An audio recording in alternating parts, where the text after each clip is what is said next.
Hello? Okay, we're on. Folks, can I have your attention, please? Just a little heads up about the tech. The microphones are very sensitive on axis, so if you put it right in front of your mouth like this, you hear I'm very loud.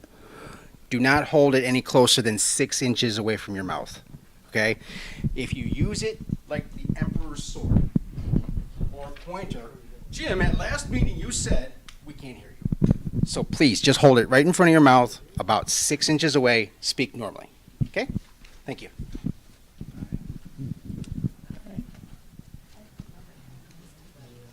Good evening, everybody, and thank you for coming. This is our second of 3 information sessions on the ballot proposal regarding the toll bridge. Tonight, what we hope to accomplish is certainly answer your questions, but also to inform you as to what's going on so that when it comes time for you to vote, you will be informed and will make an informed decision. Doesn't matter which way you're going to vote on anything, it's being informed about it that's the important thing, so you know what you're doing. The format tonight will be Derek and Joe will answer some questions that came in subsequent to our last meeting, and then we will go to your questions. Answering your questions tonight are, to my far left, Carl Bletcher, trustee, Udo Connor, our clerk, David Nadeau, treasurer, Joe Porcerelli, trustee, Derek Thiel, our township manager, and myself, Jim Budney, your supervisor. And with that, I will turn it over to Joe and Derek to start. Good evening. Jim went over what we're going to try to accomplish tonight.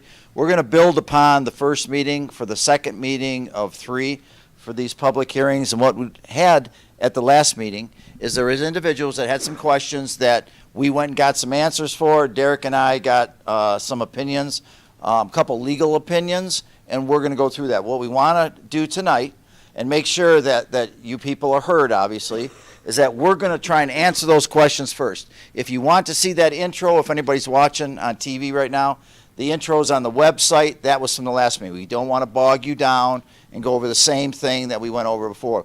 We want to get right to you and your questions if they're new, and the questions that will be answered by us up here tonight.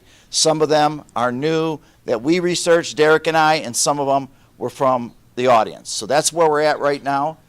We're going to go towards and show you, I think there's like 20 questions that weren't answered or that we came up with also that we want to get to that. Once we get to that, we're going to jump right in the audience and we're going to get right to you to hear what you have to say, because that's obviously the most important thing is that you're informed, as Jim stated, and that you know what is going on with this whole program. Now, if there's anything else that after we go through these, once again, raise your hand, and if we don't have that answer, we're going to get it for the third one for you. So I think what we're going to do is, Derek, our township manager, if you want to start, and we'll get right into the information part of this and the answers to some of the questions. First of all, thank you all for coming this evening. Appreciate you taking your Wednesday evening to come and speak with us and hear the information that we have to give to you. The information that was provided at the last session is available on the website, and that dealt mainly with a lot of the financial aspects of the proposal, the need aspects of the proposal. So you can go there and look at that information. But once again, as the supervisor and trustee Porcerelli had mentioned earlier, if you have those questions this evening, we would be prepared to go ahead and answer those as well. We don't have a problem covering what we've already covered, but for the purposes tonight, we wanted to at least get to the questions that have come up since then. So with that, we'll get right into it.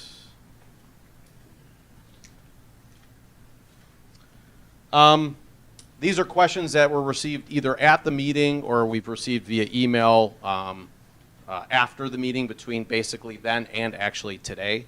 The first one that we got was, how did you come up with the idea that the repaired toll bridge would last 30 years? So Grosseal Township did not come up with that conclusion. The township engineers that we hired to look at the bridge came up with that conclusion.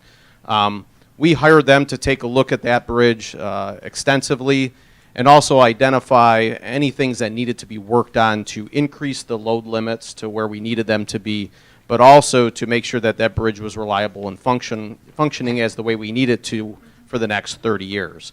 So built into the bond proposal that is on the ballot is are any improvements that are necessary for those load rating increases, but also any potential capital improvements that are necessary now and could potentially be necessary within the next 30 years. So the assessment from our engineers are that the things that are built into those costs that are part of the ballot initiative would give us a reliable bridge that meets our needs for the next 30 years. Has a thorough underwater inspection been performed and documented regarding the bridge piers? Yes. Part of the engineering that was done included a very thorough underwater inspection. Any necessary work associated with piers has been incorporated into the bond proposal. So we are very confident about the underwater structures and where those stand as far as their condition. There were some concerns and questions about the bridge and its age. The bridge was built in 1913, and obviously the demands on a bridge in 1913 were much different than the demands today. But that bridge hasn't been without work being done to it since 1913. There are a lot of things that have been done to that bridge since 1913. The piers are not original, or they have been worked on since that time when they were originally installed. So those have been retrofitted and upgraded since 1913, as well as large structural components of the bridge are fairly new since I think 1992 when the bridge was struck by a freighter. There was a lot of work that was done at that point in time to increase capacity, to repair issues, and also reconstruct portions of the bridge. In the proposal that we presented to the residents, anything that wasn't done or things that needed to be done to meet the demands of 2024 are being done. And that's been incorporated into the $59 million that is being requested on the bond or on the ballot. So with that investment through our engineers, we're very confident that the bridge will meet the demands of the community when that work is done to it. There was a statement of it takes owning an asset to get funding. What is your response to Woodhaven's funding of the Allen Road Bridge project? I think that's a little bit different of a situation. Woodhaven is contributing funds to the county to assist in the grade separation of a road that's owned by the county.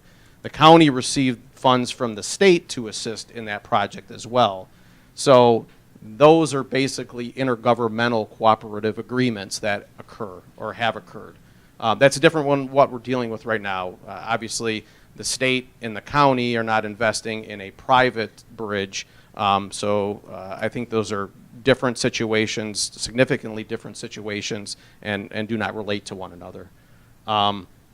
With the statement of taking hundreds of millions and tens of years to complete, why are we first hearing of the construction or the need to construct potentially a new free bridge? And where did the numbers come from, and what are the exact numbers and the exact timeline on a potential new bridge, Wayne County bridge? The statements that have been given with regards to the free bridge and a new free bridge potentially were provided, those numbers were provided by Wayne County almost a half a decade ago. And those estimates are likely off compared to what we're seeing as far as construction costs, current construction costs. We do have construction estimates for a new toll bridge, which are significantly more than $100 million. The free bridge, if it was to be reconstructed, it's a farther distance across the river, so the span is wider. In addition to that, it's a much more significant of a structure. There's a lot more steel there. It's a bigger structure, so there's a likely possibility, a very highly likely possibility that the construction estimates of a new Wayne County free bridge would be significantly more than the cost estimates for a new toll bridge. So that is how we've come to the estimates of of it being greater or close to $200 million or more for a new Free Bridge. There hasn't been a specific study that's been done or recently completed regarding the replacement of the Wayne County Free Bridge. Thus, we would be unable to provide you with specific information about the length from start to finish of a new bridge. What we do know from other capital improvement projects and other bridge construction projects that have occurred nationwide, new bridges do not take a year to build, especially one of this type. And between permitting, the unique nature of the river, property acquisition potentially, engineering, construction, contracting, it's not a quick project to build a new bridge. It's a very long project, and based upon what we've heard from our engineers, 10 years is a pretty reasonable time frame in order to construct a new one, especially with the challenge of obtaining over $200 million to construct a new one. That's a significant amount of money, obviously, that would have to be found to be able to fund a project such as that. Are there currently identified environmental concerns that exist on the bridge or the approaches or adjacent properties? Will language be built into the purchase agreement to hold Groseal Bridge Company or others responsible for environmental remediation actions? The township will be doing environmental due diligence as part of our purchase. We will actually be doing that probably fairly shortly here, as well as the environmental liability issue will be addressed in a purchase agreement.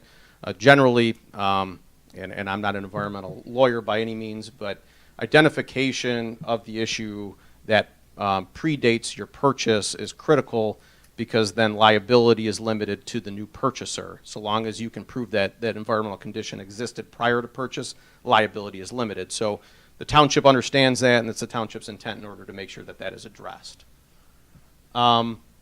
This question was regarding national and local building codes.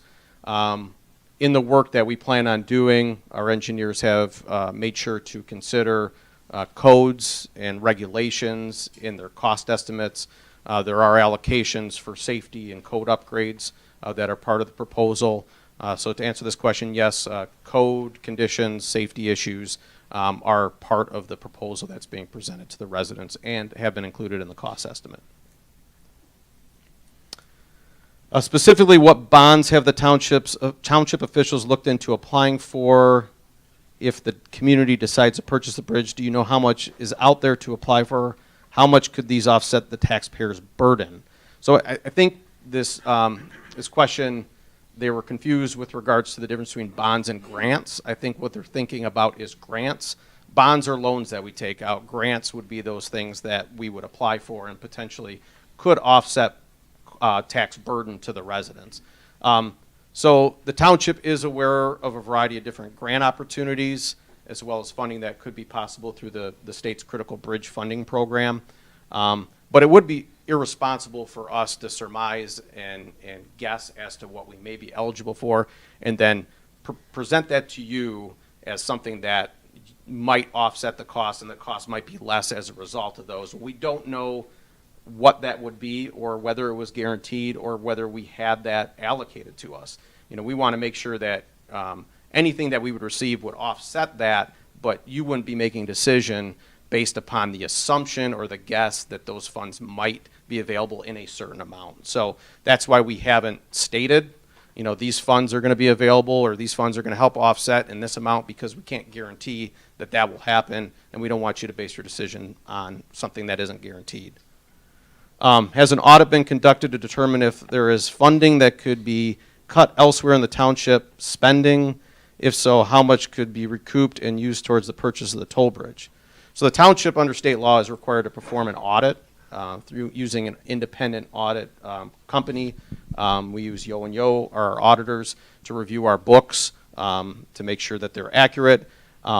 But expenditures by the township are based upon the priorities of the residents. So you tell us what you want us to spend money on, especially with those millages that you vote in. You say through your vote that we want this service. So until we have an honest conversation with the residents about what services you would want cut in lieu of the bridge, I think it'd be irresponsible for us to say, well, we're going to cut this to finance that when you haven't had a say-so in that, especially when you were the ones that said, we want this service. So to answer that question, no, because any reduction in expenditure by the township would affect service, which we wouldn't do without having that conversation with you. Derek, can I just add something Absolutely. on that? Derek and I spoke on this matter. And for most of you that know, in November, there's going to be mostly a new township board. There's 3 of us that are running unopposed, which means we're probably going to be there in November. So you have the supervisor, the treasurer, and the clerk will be there. I just want you to know that we've already had conversations about the levies, about the millages, if this does go through, and anything else. It's not just with this issue, but we're going to look at the amount that we levy, and as Derek stated, we vote. Do we vote in September, or what month? End of September. I'm sorry, the end of September we vote, and what we vote on is the amount that we're going to levy from each millage, okay, that we believe. Now, there could be some issues where we might be able to save some money here or there where we brought more in than anticipated in these levies, but we are going to speak about that, I promise you, because we're already talking about it. But that's what Derek is kind of explaining, and what we're going to do is see what the people want, and once, because obviously you vote us in there, and I know at least 3 of us believe that we're in there to answer to the people. And obviously you give us the right to do certain things, but this is the way it's going to be. But that is important for that second question that he had up there. So I just wanted to add that to that. Thank you. Thank you. Question about wondering if the bridge is purchased by the township. Might it be a possibility that Grosse Ile residents could purchase an annual toll pass at a discounted rate? The assumptions made about the finances of the bridge, if purchased, were based upon the current toll design and revenue streams. So we haven't looked at an annual pass or a discounted rate down the road. Obviously, the township could look at those things, but for the purposes of this proposal, it was utilizing the same business model that's there right now. We would have to see how those changes would impact the overall, business model of the operation of that bridge before we made a decision on something like that. Bridge tolls, how much?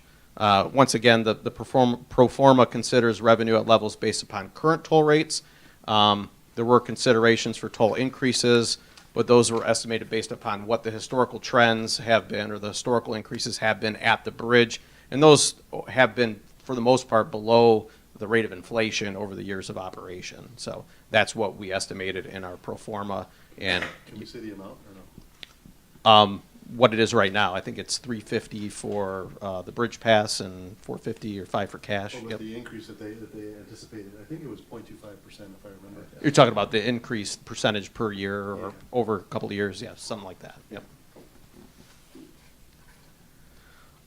If you're so confident that the millage wouldn't, and that's misspelled the way the question came in, but millage wouldn't go up, but tolls will. What is the ceiling for the toll cost over the length of the millage? If tolls go up, that deters more and more people from using the bridge. I mean, this is a correct statement. The bridge would be operated like a business, just the way it's been for the past 100 years.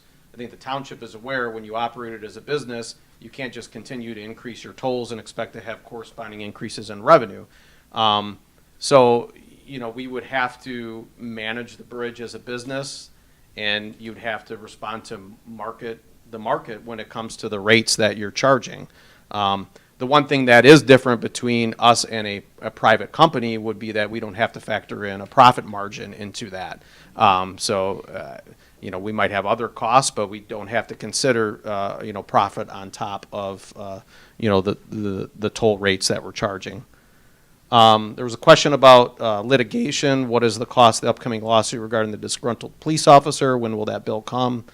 Grosse Ile Township does maintain liability insurance. That liability insurance also covers employment-related issues, so costs to date for that suit have been borne by the insurance company. Can you just add Yes. one thing on this? This question did come up, and this question did come to me while I was at my other job. The bottom line is it's still in litigation. There's not any settlement issues. There's no money issue yet. There's nothing. But as Derek stated, that it is under our policy for our legal fees, and if there's any other issues with this, that the insurance company does cover it. They were concerned that we were going to dump another millage. Let's just say there was some heavy amounts, if you will, that it would also add to our millage. That's not how that works. Just want to make sure that is very clear, because that came to me numerous times. It went around quick. When it went around Groseal, it went around quick. So, thank you, Derek. Thank you. This was a question that came up at the last meeting that I think somebody actually asked our attorney to be at this meeting to answer that. So, they're not cheap to have them here, but what I do have is an answer for you directly from her. So this was regarding the McLeod Steel property in condemnation of the railroad and so on and so forth. So this is an exact quote from her. If the previous McLeod Steel owned property is owned by a private party, they have no authority to condemn public property. So if we own the toll bridge, they wouldn't have the ability to do that. If the McLeod property is purchased by another public agency, it could potentially attempt to take the bridge by eminent domain. However, any such taking would have to be for a public purpose, and the township would be entitled to just compensation. Railroads also have the power of eminent domain under the federal and state law, but they can only take property for railroad purposes that satisfy a public necessity and must also pay just compensation for taking.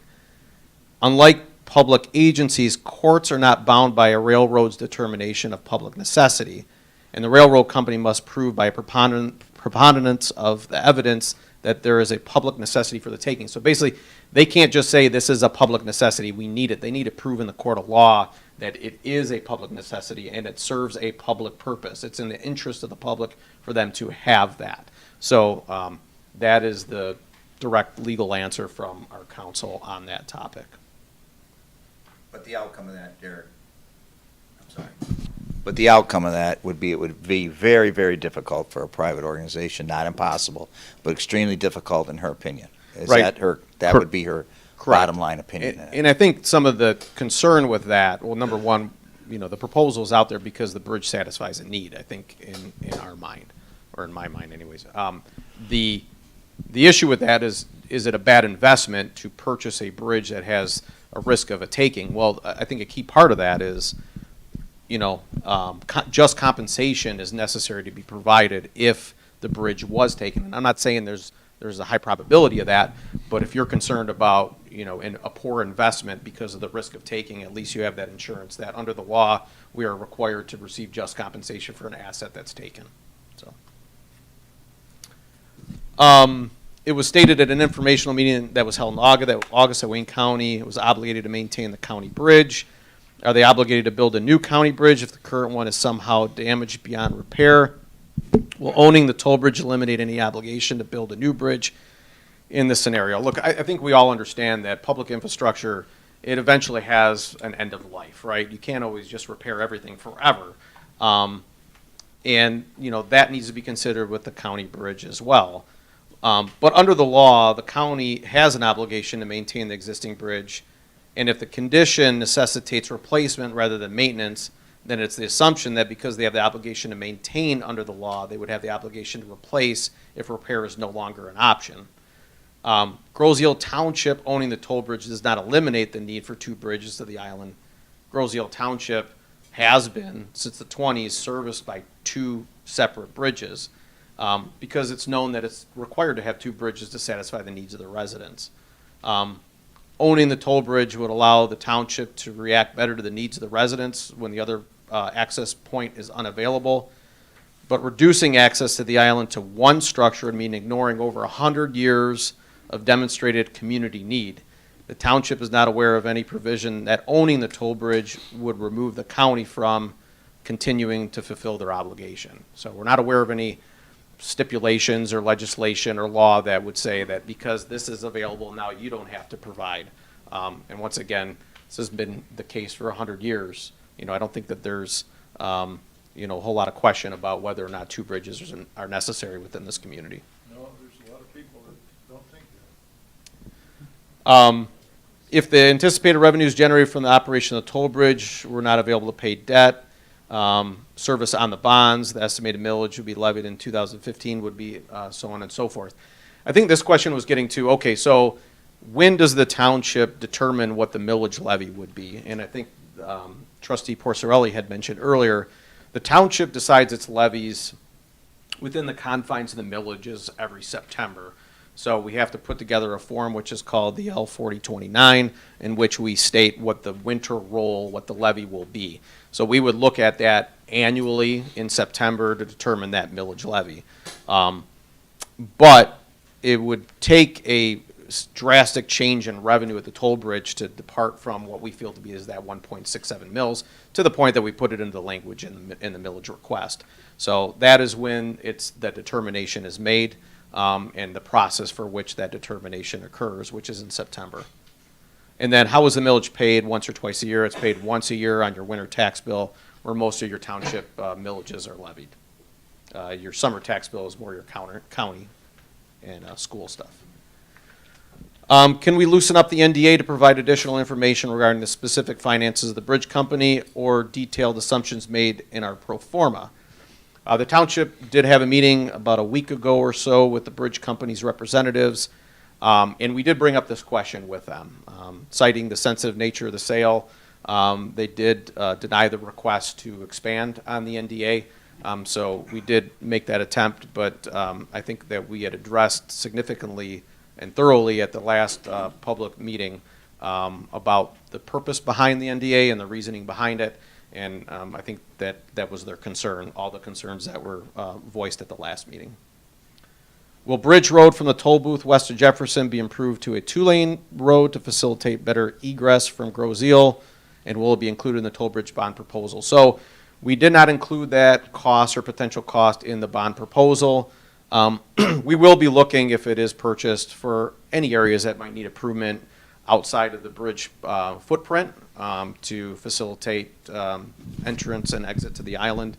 But that portion of the road is the county's responsibility. And I think first and foremost, rather than ask the residents to include that in the bond proposal, we would go to the county and say, hey, this is something that we would like you to participate in and handle the expansion of that road in that area. Derek, if I may just add on that. Months ago, Derek and I got together on this issue when we both noticed that the west side of the toll bridge going towards Bridge Road, of course, we don't own it. It's in the city of Riverview. It's a Wayne County road. But we got together and we actually got a how much per mile that asphalt would be. Then we added engineering costs in there. And that's one of the things that the new board, now, we're going to go to the county first, and it is what it is with the county. That's all I'm going to say. But if the county says absolutely not, and obviously Riverview, they've been an absolutely not for years, we're going to try and see what we can do, because I believe, though, if we do own that bridge, or if we even don't own that bridge, and that bridge becomes the bridge we need to get off the island for everybody when the other one is getting fixed, well, if we can make 2 lanes, I looked at it engineeringly, and obviously it's the funnel principle where we can get more people off on your way to work. If we can make it easier for the residents, we're going to talk about it.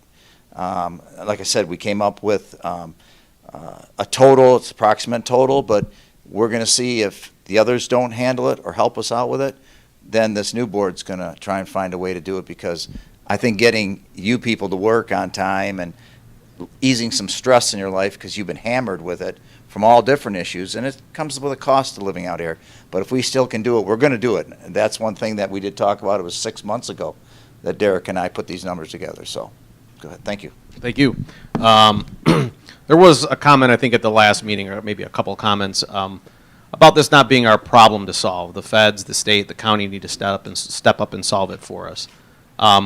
First and foremost, there has been no indication from the county, state, or the federal government that they have any interest in purchasing the Groseal toll bridge. I think we all understand here that this is a problem, whether you're for or against the proposal. This is a problem that affects Groseal, and it affects us more than anybody because we live here. And nobody's going to prioritize a solution to this problem like we will, right? Our responsibility as your local government is to address issues that we're aware of and provide solutions to you that you can consider. Solutions that we know we can deliver on, and solutions that we know that will solve problems. So that's what this proposal is. It's something that I think was researched extensively to try to provide an option that could be delivered on. Our job is not to provide options of hope, just simply to say that we hope that somebody's going to come and solve this for us. That would not be us doing our job by providing that option to you as something to consider. So what we put together is something that is thorough and has been thought through, and you'll be able to vote on one way or another in November. Under Act 51 legislation, the county, if the closure of a free bridge requires a detour, are they required to accommodate the residents with a detour up to and including providing another way on and off the island? And if it includes a toll, is that toll covered? So Township Legal did review this issue. Michigan compiled law does address detours and the expense of detours during projects, but is silent with regards to detours that force drivers onto toll roads or toll bridges. Also, there is no case law that further clarifies that to point in one direction or another. Without that specific authority in the MCL, and also without case law that establishes whether it's required or not, legal has advised us that there is no requirement that they see that the county has to pay the tolls of residents when the free bridge is closed. So I know this has been something that's come up numerous times. Hopefully that gives some clarification. Will the county work with us on timing of their repairs to try to minimize disruption of traffic when the toll bridge work is being done?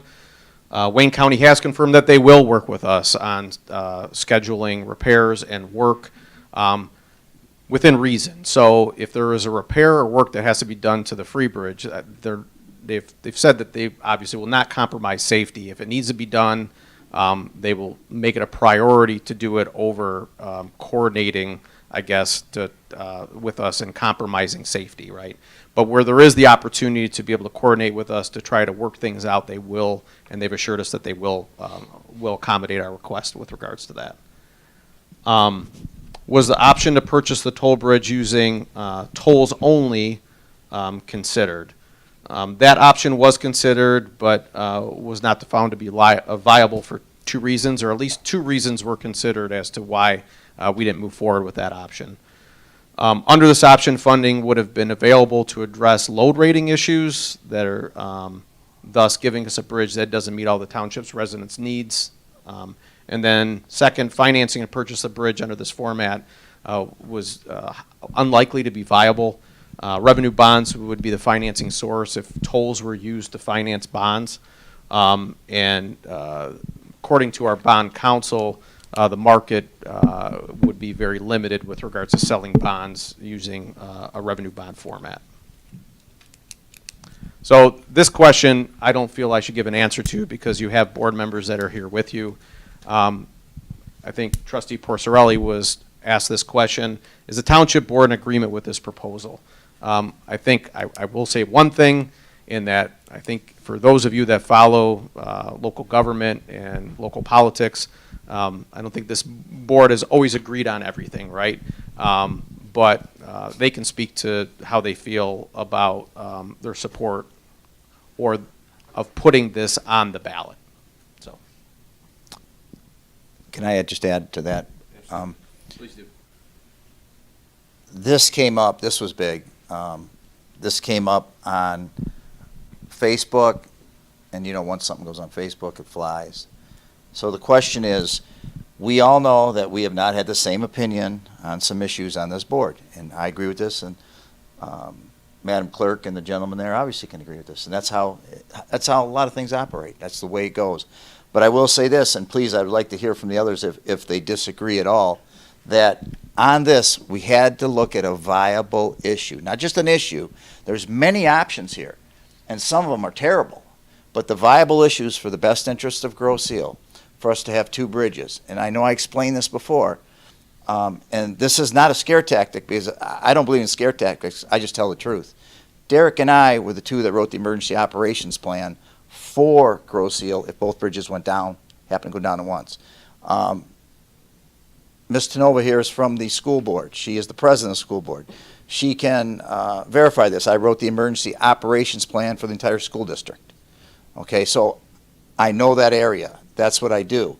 I know that the options for what we have here, if we have any problems aren't good. So this came out to be the most viable option that these 7 people, one is missing tonight, got together. And in the best interest of Grosse Ile, how can we make a working bridge for our necessities? Not just a working bridge as it is now for cars. How can we do this? Because we know that the county bridge needs fixing. There's no doubt about it. That needs fixing, and they're going to do it.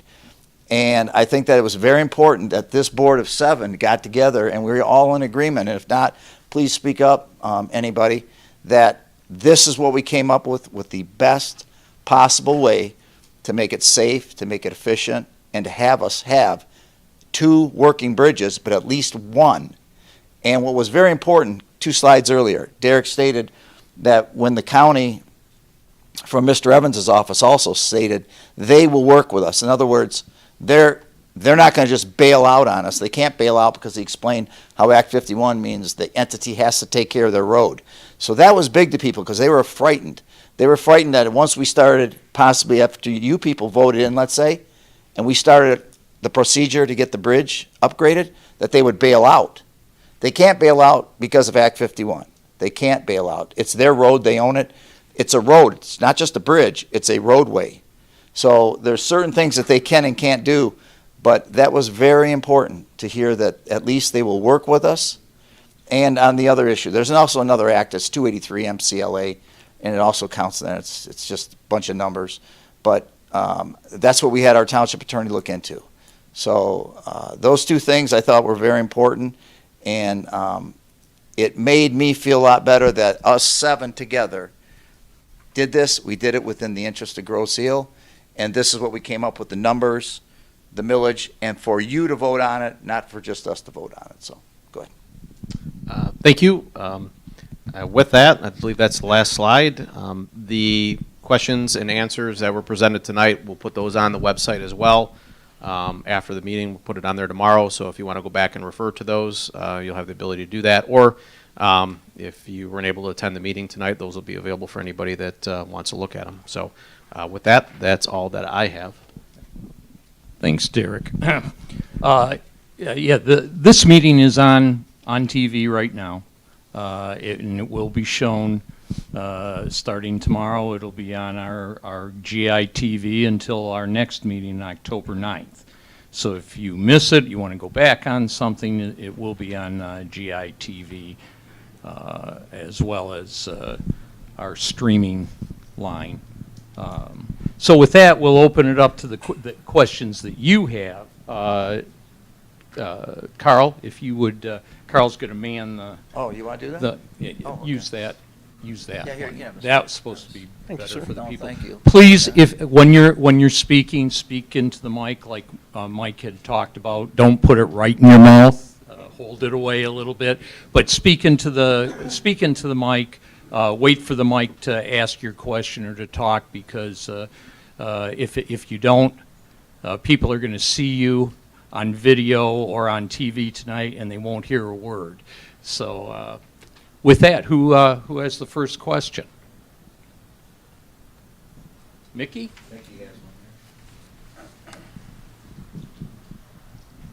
Mickey Bartlett. Thank you, sir. Hey, Joe, you brought up the emergency. Operations plan? Yeah, and I didn't realize that you wrote that, but I brought that up in the police commission meeting last night. And so considering that both bridges have something going on with them, and you never know, they could both be down and could both be down for an extended period of time. What I was wondering is if what you wrote covers not only the police and fire, which I know they're set, but also extended things like groceries, garbage trucks, the wastewater, all those different types of things. Yes, it took us approximately, I'd say 4 or 5 months to complete, and it's very extensive. It goes from very minor of a small, when I say small, meaning the time limit is low, to moderate, to heavy, which is a long time limit, okay? So it goes from everything from getting the police officers on and off Grosse Ile, if we have to go to a rescue and bring somebody from your family off the island Right. and have no bridges, we have a couple different ways to do it, and one is a very efficient, quick way, one is a longer way. But we do have everything from set up. I met with the gentleman from up north. They have, I don't know if you've ever heard of a Bailey Bridge. I've never seen one, but they showed me pictures of them. They bring them from up north. It's from the Army Corps of Engineers. And actually, Yeah. the Army itself helps out. This is not to get you to Target or to get you to Walmart. This is to get food on Groseal, the mail on Groseal, things like that. So that's that would take a while. That would be the long term. God forbid a boat hits both of them. You know, it hits both and they're both down. Something like that. But it's very extensive. It goes from very minor to very extensive. And then we also even have a plan. Believe it or not, the surgeons on Groseal have got together. And they were a part of my plan when I met with the hospitals for emergency issues right on Groseal. You know, something from maybe like Macomb Street or something like that. So it actually went from health, it went from safety, it went from police, because also we got to figure out, most of the police officers do live off Groseal now. I mean, that's what Right. life is. We got to get them on and off. Well, and you have the mutual aid with the fire department and the police department, so they do need to be able to run back and There's going forth. to be, yeah, I mean, that is a whole separate issue, but as I stated, Derek, you can even add whatever you like to this, but it goes from just maybe a day or two to the possibility of 6 months. And we have federal, state, local help, and we've notified everybody. So the emergency operations, they have a separate one for Wayne County. And I met with the gentleman on that one even. And they're all willing to help. It would be awful for us to have to go through that. But we'd do it. We'd make it through. So yes, the answer to, I rambled on, but No, I wanted to answer hear is that, though, yes. so that was really helpful. yes. Hey, can I ask you one more? Hey, I've got till October. Okay, we'll be here a while. Go ahead. So it took me a while to get here. I'm finally to the point where I think we have no other choice but to buy the bridge. And I don't think it's a bad thing to control our own destiny. I know a lot of people were concerned too about, you know, we'll be locking in for 30 years, but if something went wrong, there's no reason we couldn't sell the bridge 15 years out from now, could we? I mean, we still have options. I don't think we're losing The them. township board, basically, and unless somebody knows something otherwise, the township board has the right to any asset that they have, not to do with what they have in any manner they deem fit for Groseal. That's why maybe some land previous was purchased and sold. And there were some assets that we took over, like foreclosures, and sold. So yeah, there's things that the township board, obviously, once it's their asset, they can do. So Right. talking about 15 years down the line, yeah. But if we did it, we would have already upgraded the bridge to handle the heavier weights on it. Certainly. And We so would do ours be in a lot better first. position. If we purchase this bridge, the plan is, and correct me, Jim, too, if I'm wrong, because I know, I spoke with somebody from Wayne County, they did too. But the plan is that we would get ours fixed, upgraded, let's call it upgraded first, and then the county would work with us and do theirs after. Because you can't do them both at once, because then we're down 2 bridges that we're in the Right. same boat of a disaster, of a disaster area. So yes, they said they would work with us, but our plan would be if we can get everything going first. Jim, do you want to speak on that, please? Yeah. Joe is basically right.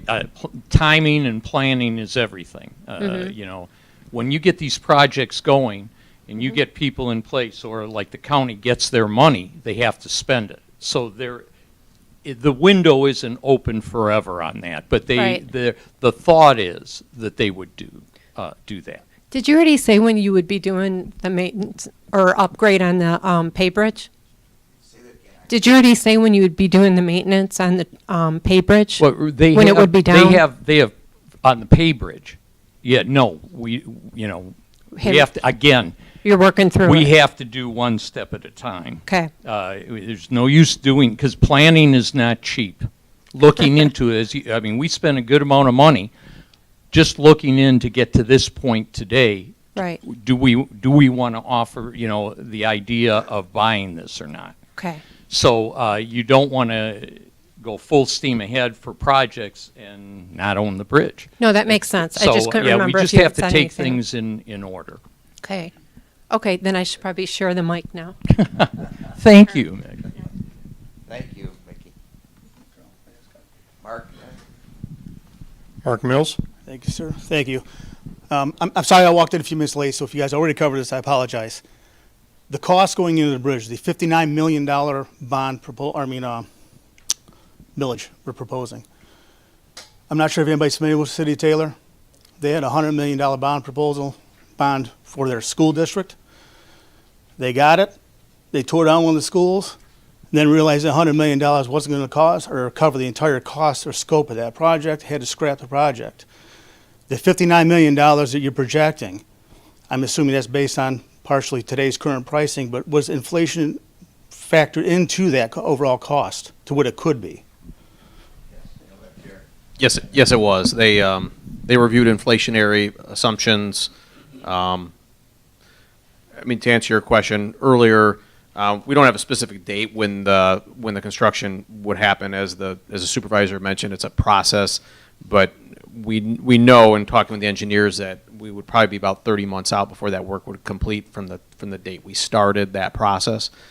So estimating the construction costs 18 to 24 months out is what we went with to assume dollar figures for that period of time is what was built into the model. Thank you. Gentlemen, oh, you have a gentleman right here in the back had his hand up. Oh, No. At the doorway.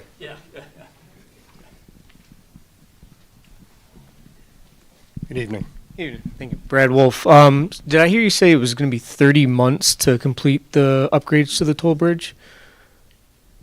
So it's 30 months from when you start. Okay. So if it's approved in November, it'd be 30 months from the date of approval to the completion of the work. So not only do we have the bond, which takes a little Yeah. time, then we have to finalize the purchase. Right. Then we have to solicit engineers, handle that contract. Then they have to design the improvements, and then it has to be bid, and it has to be contracted, and it has to be constructed. So yes, 30, and permitting is a big part of it too, so. And the county said that they would delay the work on the pre-bridge until the work on the pay bridge is complete?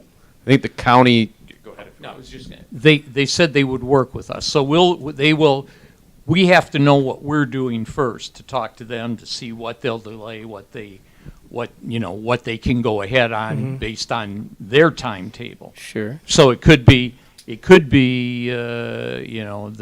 they can do some work like on the piers, which they don't expect a shutdown of the bridge, or if they do shut it down, like a few days, nothing great. So we have to know, when you do this, you have to know what you're talking about. Sure. So, yeah. Second question. There was some discussion about the profit margin on the bridge because it's run for a profit right now. Right now, Clearly. it's a business. Sure. And we're talking about leaving the tolls at the levels that they are. What's the profit margin on the current bridge if, and maybe the NDA doesn't allow you to And disclose that? The NDA won't let us But- disclose that. But where's that profit going to go once it's owned by the city? That money is going to go into the bridge. That money is what's going to offset and allow the millage to be what it is, what we're proposing. So also, if you read through the proposal language, it addresses toll revenue supporting debt. So we have or will have debt that he might not currently have. Sure. So that toll amount or a portion of that, whatever that Interest. profit is, potentially would move over to debt. So. Would you guys agree? Oh. I just wanted to say one more thing. Oh, go ahead, yeah. Yeah. So we're not looking to, you know what, we can up profit 5%. Sure. Anything like that. We do want to use the tolls to offset as much expense and debt as possible. And down the road, boards after this, that's what they need to be looking at so that it isn't coming out in a millage. And I wanted to say one thing about that millage. That doing it this way, that millage will end at some point. Sure. At maximum 30 years. It could end sooner than that if we can get grants, if we manage that bridge wisely. The more that we can do it through that can continually lower what we will need from mills and thus end the millage sooner than possibly sooner. Last question. Did the model that was run for the millage and the tolls and how that was calculated, did it consider an extended shutdown of the Free Bridge so that the tolls would go through the roof as well? I mean, was that considered in the calculation? Yes, this was. Okay. But what was the period that the Free Bridge was considered to be shut down in that? Just curious. Okay. All right. Thank you. And sir, one thing, I'm not sure, I think when you were asking that question at the beginning, it sounded like you may were getting at this too. The amount of time work on. This is the one with the slide, right? Yes. I'm loud. The amount of time that Battery the died. bridge.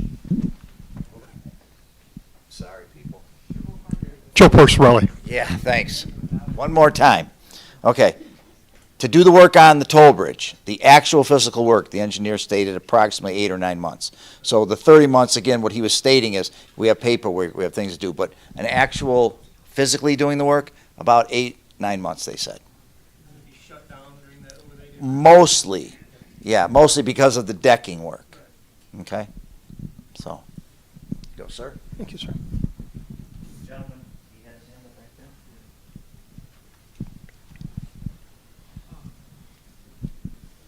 Good evening. Hello. Hello, I'm Vic Brown. I had a question regarding an assessment of how likely the proposal is to pass. Has there been any kind of straw polling, any kind of thing that would allow feedback, enough feedback that we can begin to get a sense of how likely, this is to be winning? I want it to win. But there's a lot of questions here, and there's some concern on some of us, our parts, that it possibly could not pass, which I think would be a disaster, personally. But do we have any sense for that? And if we do, are we picking up some ideas of what would prevent people from voting for this that need to be perhaps addressed in some manner, if that makes sense? If I can just say a couple things, and if you guys have something else to add to this, I'm using this mic, if you want to give to Derek. What has happened, but the questions that have come to me, sir, is there are some that are fearful of those certain issues that we explained tonight. Can the county just bail out of their project because we're doing it? Will the county work with us? Things of that nature. And those were the things, if we could clarify, to help you make an informed decision, we believe that is the correct way to go. Now, unless Madam Clerk there or the gentleman know of any kind of polling I know of none. Yeah, I know of none where I just know that there's a few issues that they wanted cleared up. And if they weren't cleared up, I get it. I mean, they want the answers. They will vote no unless those answers are cleared up. That's all. Yeah, That's the only time I've seen that. We haven't done any straw poll or anything, Vic, but we do have, we're doing these informational meetings. We have another one in October. We're speaking to groups. We will have something in the Groseal Grand, a pull-out section, highlighting this, which of course goes to every household. So everybody will be aware of it, and I understand, as you said, it'd be a disaster if it didn't pass. But the way a democracy works is the majority rules, and it is up to everybody to vote the way that they think they should vote, and you have to live with the consequences of that vote. So, but we have no straw poll. Uta. Joe had asked me personally, so all I can tell you is we haven't done any official polling. We don't have a survey monkey out there or anything like that. But I will tell you that in my private life, in my private job, I see a lot of island residents come through my office every day. And my own personal feedback that I'm getting from residents, call it my kitchen cabinet, is fairly positive. And the reason,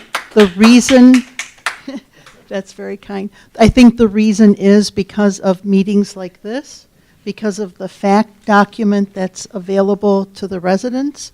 I think it's also, several residents have pointed out to me specifically Township Manager Derek Thiel's explanations at the beginning of the last meeting.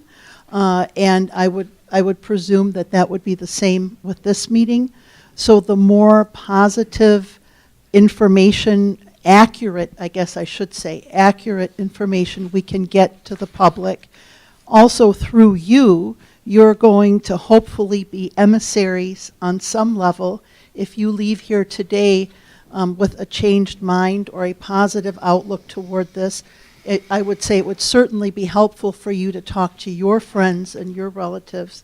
About 100 years ago when I first ran for this office, my campaign slogan was democracy is a contact sport, and it means to contact your neighbors, contact your friends, contact anyone who will listen. If you are so inclined to be in favor of this proposal, it would be wonderful for you to go out and talk to your friends and neighbors, and one, see where they stand, and two, see if you can have a positive impact. So on that level, I think that was a lovely opportunity. Thank you, Joe, to say this is kind of in our hands. And it came up earlier today. You asked how we felt as board members. It was a 7-0 vote. I think we were unanimous in the fact that this is a decision that our community has to make together, and it was our job, as Derek said, to give you what we thought was the best possible plan for you to vote on. And then, when that vote happens, then we'll have to see what comes next. Bill Heil. I have had opportunity to speak with people since the last presentation was made. And I can say from my own personal experience and what has happened over these days that, the community of people I have met are sort of going up and down, if you would. What happens if this? What happens if that? What happens if it doesn't pass? Why do I need to? Why is it important? And I've been listening to this conversation here, and what I'm coming up with ultimately is a question here, but I need to build the basis for it. We have a basic need. We have a basic need for 2 reliable bridges that can take weight, because we need gasoline at the gas station. We need food at Kroger's. We need to get off the island if we have an emergency, and we need an ambulance to make it happen. It's part of our life. Those heavy fire trucks have to get in here if we need them. The next question then becomes, in a way, I'm speaking rhetorically, how do we do that? Well, we've got 2 projects going on because both bridges need repair, and both of them at one point or another go down. So we have to coordinate the repairs on 2 bridges so that they aren't both down together. That's basically what we are facing, no matter what kind of a decision has been made by us. The most pragmatic thing is that we try to do something that will accept the responsibilities, accept the realities, just move on with it. But the question now that comes to mind is, since there's so many variables, what if something blows up? Do we have a plan B in place to do something to forge ahead if this millage fails and we can't buy the bridge? Has any thought been given to that?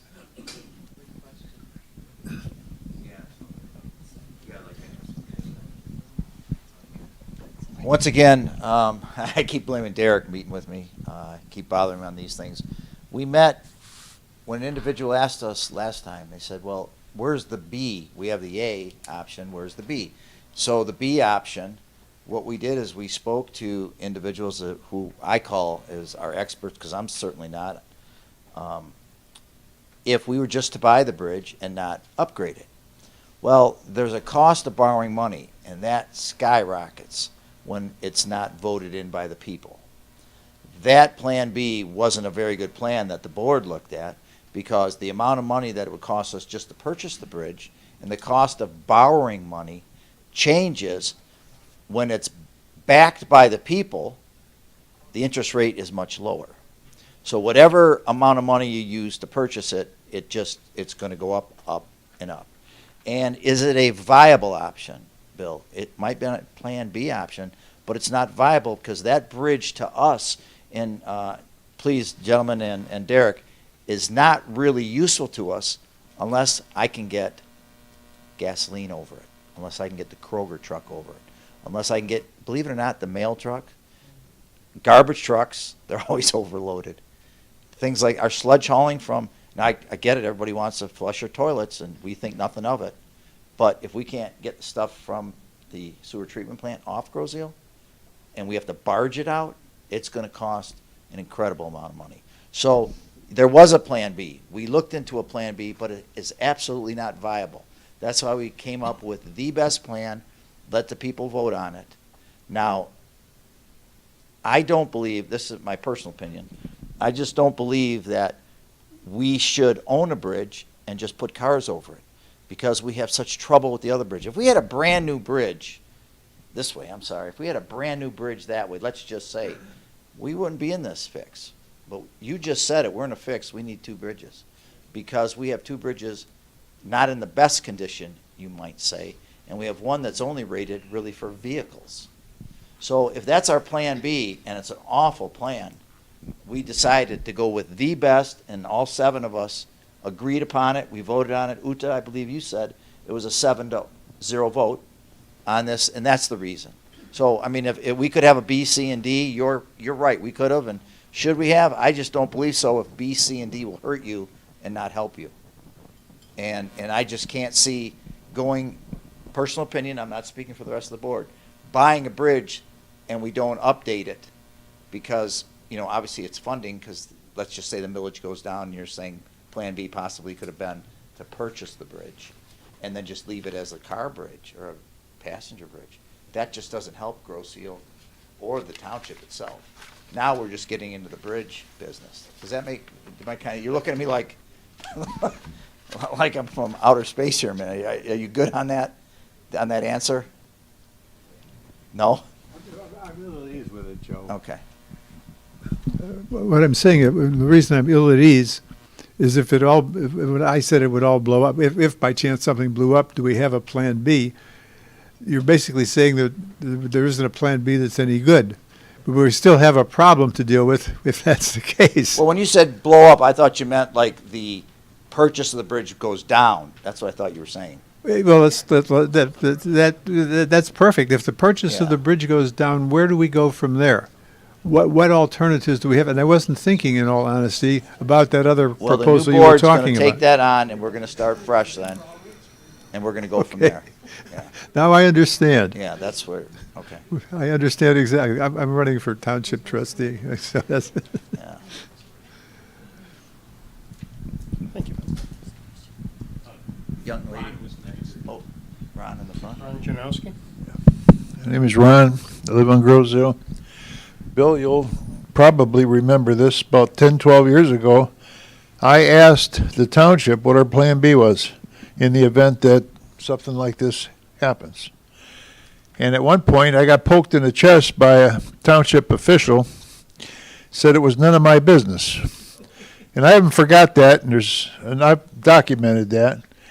And 12 years ago, I think, and I think this is a wonderful presentation. Okay, we finally got there, but it took 12, 13 years to,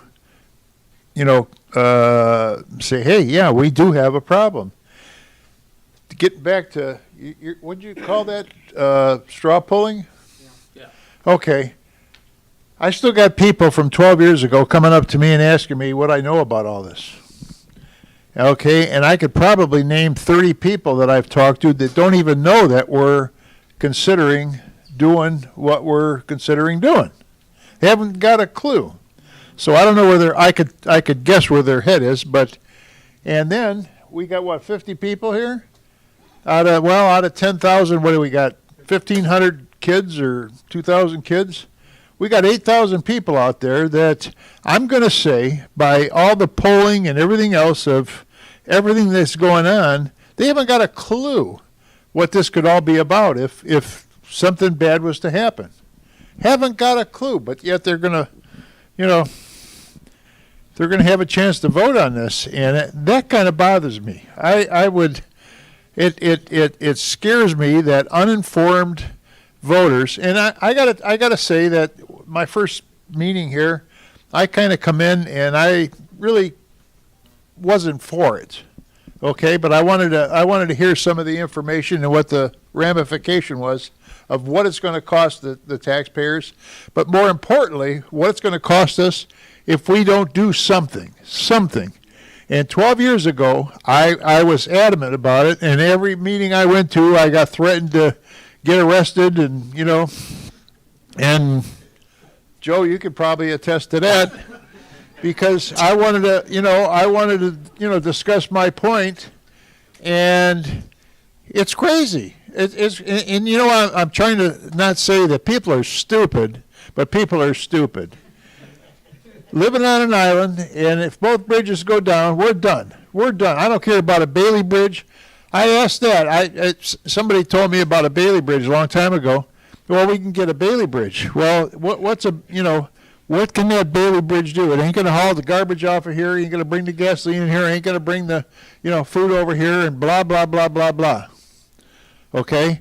And that's something that a lot of people, honest to God, I've talked to 30 people that are just, I didn't know we were even doing that. Where have they been? Okay, I moved here 35 years ago, and that was one of the first things that kind of bothered me. You got one way coming over. Well, you had two ways, but what if, when that freighter hit the first bridge, okay, and we were down? Boy, that really bothered me. And it's my fault. I'm stupid. I should have got out of here. Okay, but I'm getting, And I tell you, people need to, I don't know, we should run a TV channel and put on the national alert buzzers and get these people to understand that, make an educated decision on this. And the only way I can see it is and the more I go on about it, we do need Plan B. I asked about Plan B for a long, that's been a joke, Plan B. But everybody keeps coming up to me. That's why I don't even go to Kroger's anymore. I got too many people coming up to, I said, well, why don't you go to a meeting? Well, you can see how many people are involved here. Well, it's on TV. Well, you can't ask your questions. And when Derek is talking, I got 15 questions that I would like to jump up and ask. Clarify it for me. And we can't do that. Yes, he has. Absolutely. But sitting at home watching TV, drinking a beer, okay, or worrying about your golf game, you aren't going to get informed, and you aren't going to make a good educated, get a good educated opinion on this. And anybody watching this on TV, there's a lot of people that know me, get involved and look at the facts that they're presenting to us, and then if you make a decision, you make a decision. And that's what democracy is. So anyway, I could go on, and I'm getting tired. So I thank you for your time. Who's next? Young lady in the corner there. Thank you.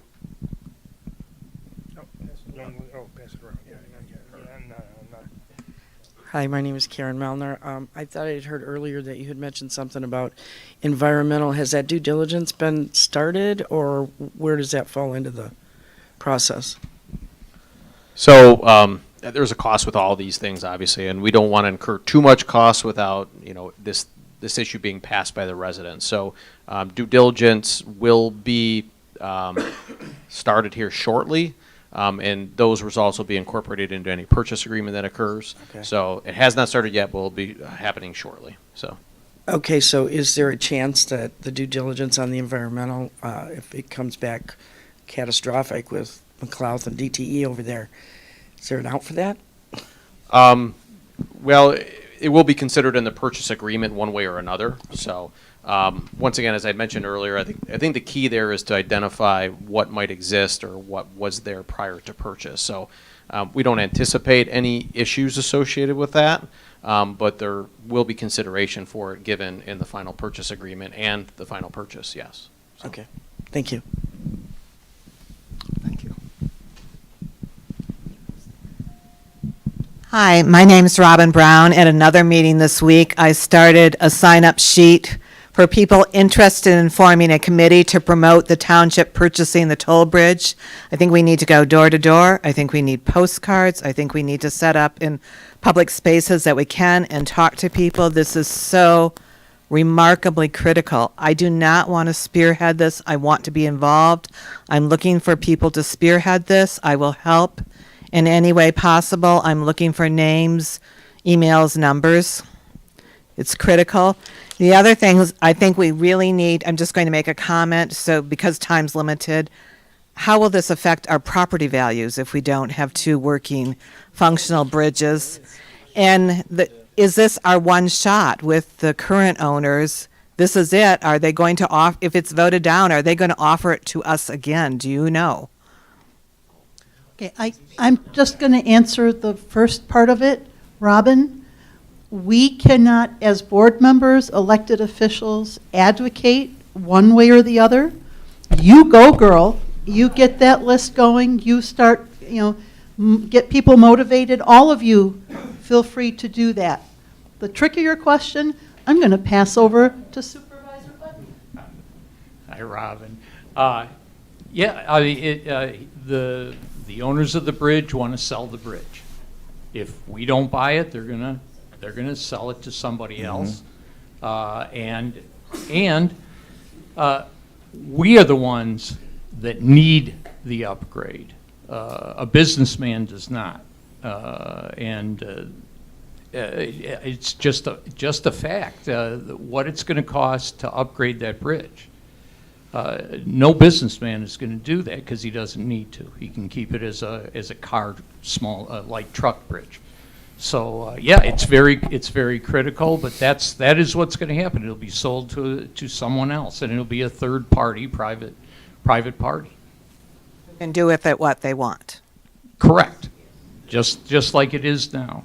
This is, we have talked about bridges for a long, long time. This is the first time we've really been in a position where we can do something about it and control. The important thing is it would be our bridge.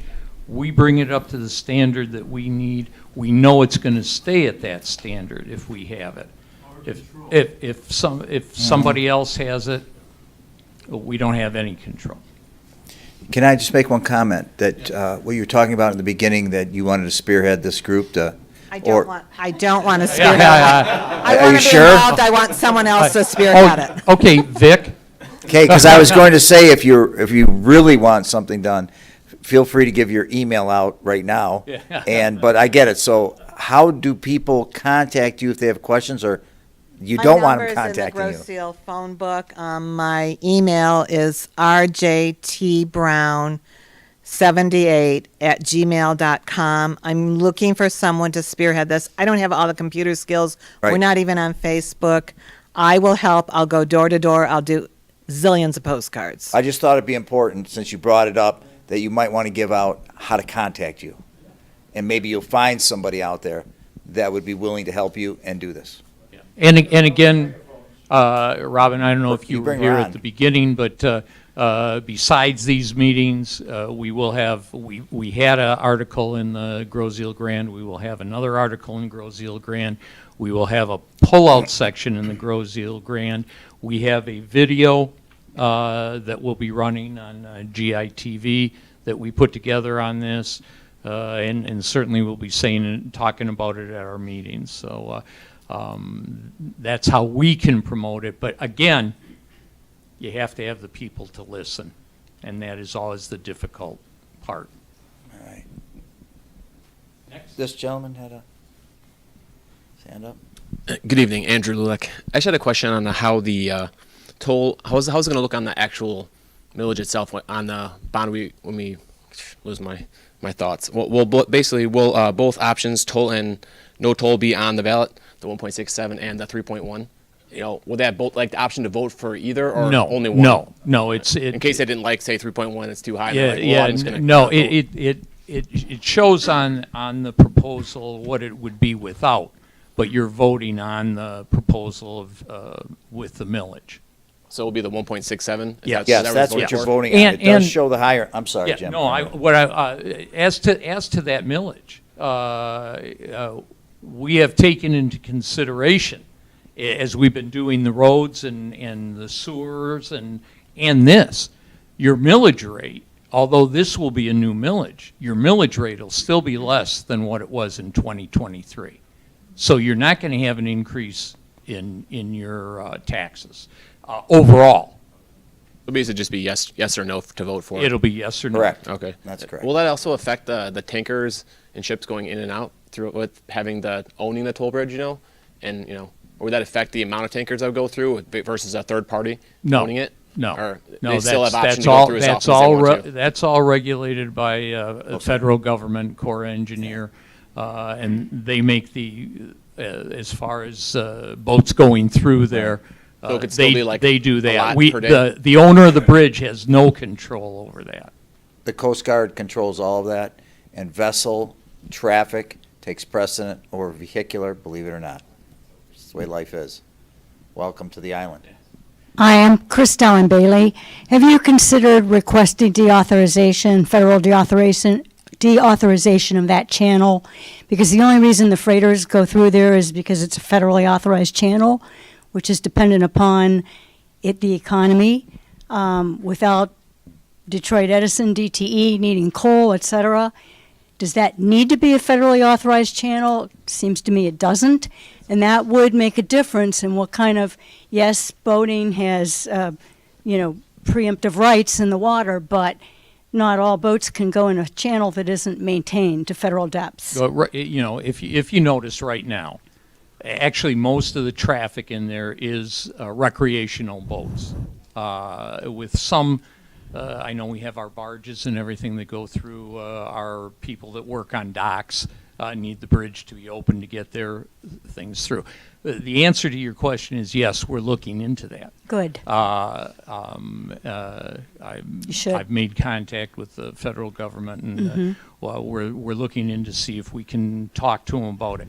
The thing that you have to remember, and we're looking at it from a standpoint really of what's happening today, what's happening right now. There isn't a lot of big vessel traffic.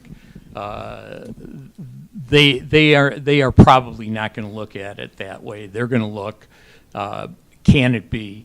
And that's what we're going to be up against in the fight we're going to have. But we are looking into it, and we have to make the argument, and what comes out of it comes out of it. They actually look at a benefit cost ratio. And if you don't have that commercial traffic there now, that's going to bring that cost ratio way down.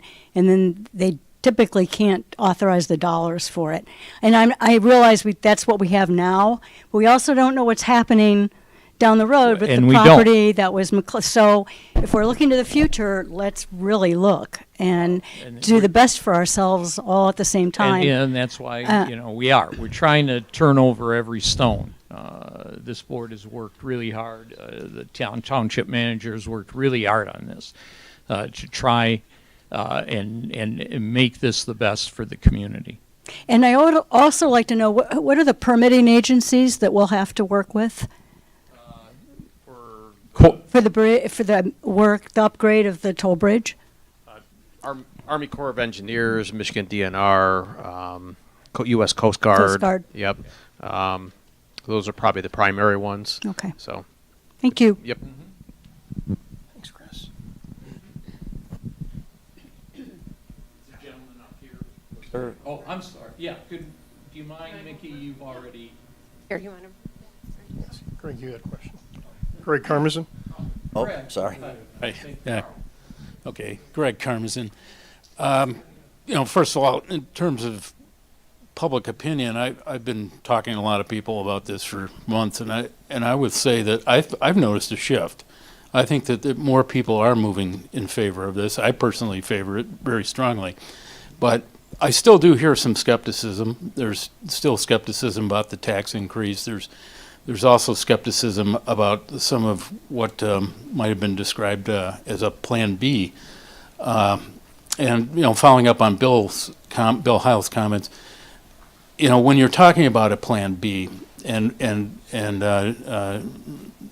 Porcelli, you were talking about how the township has gone through some of this and figured out feasibility of certain things.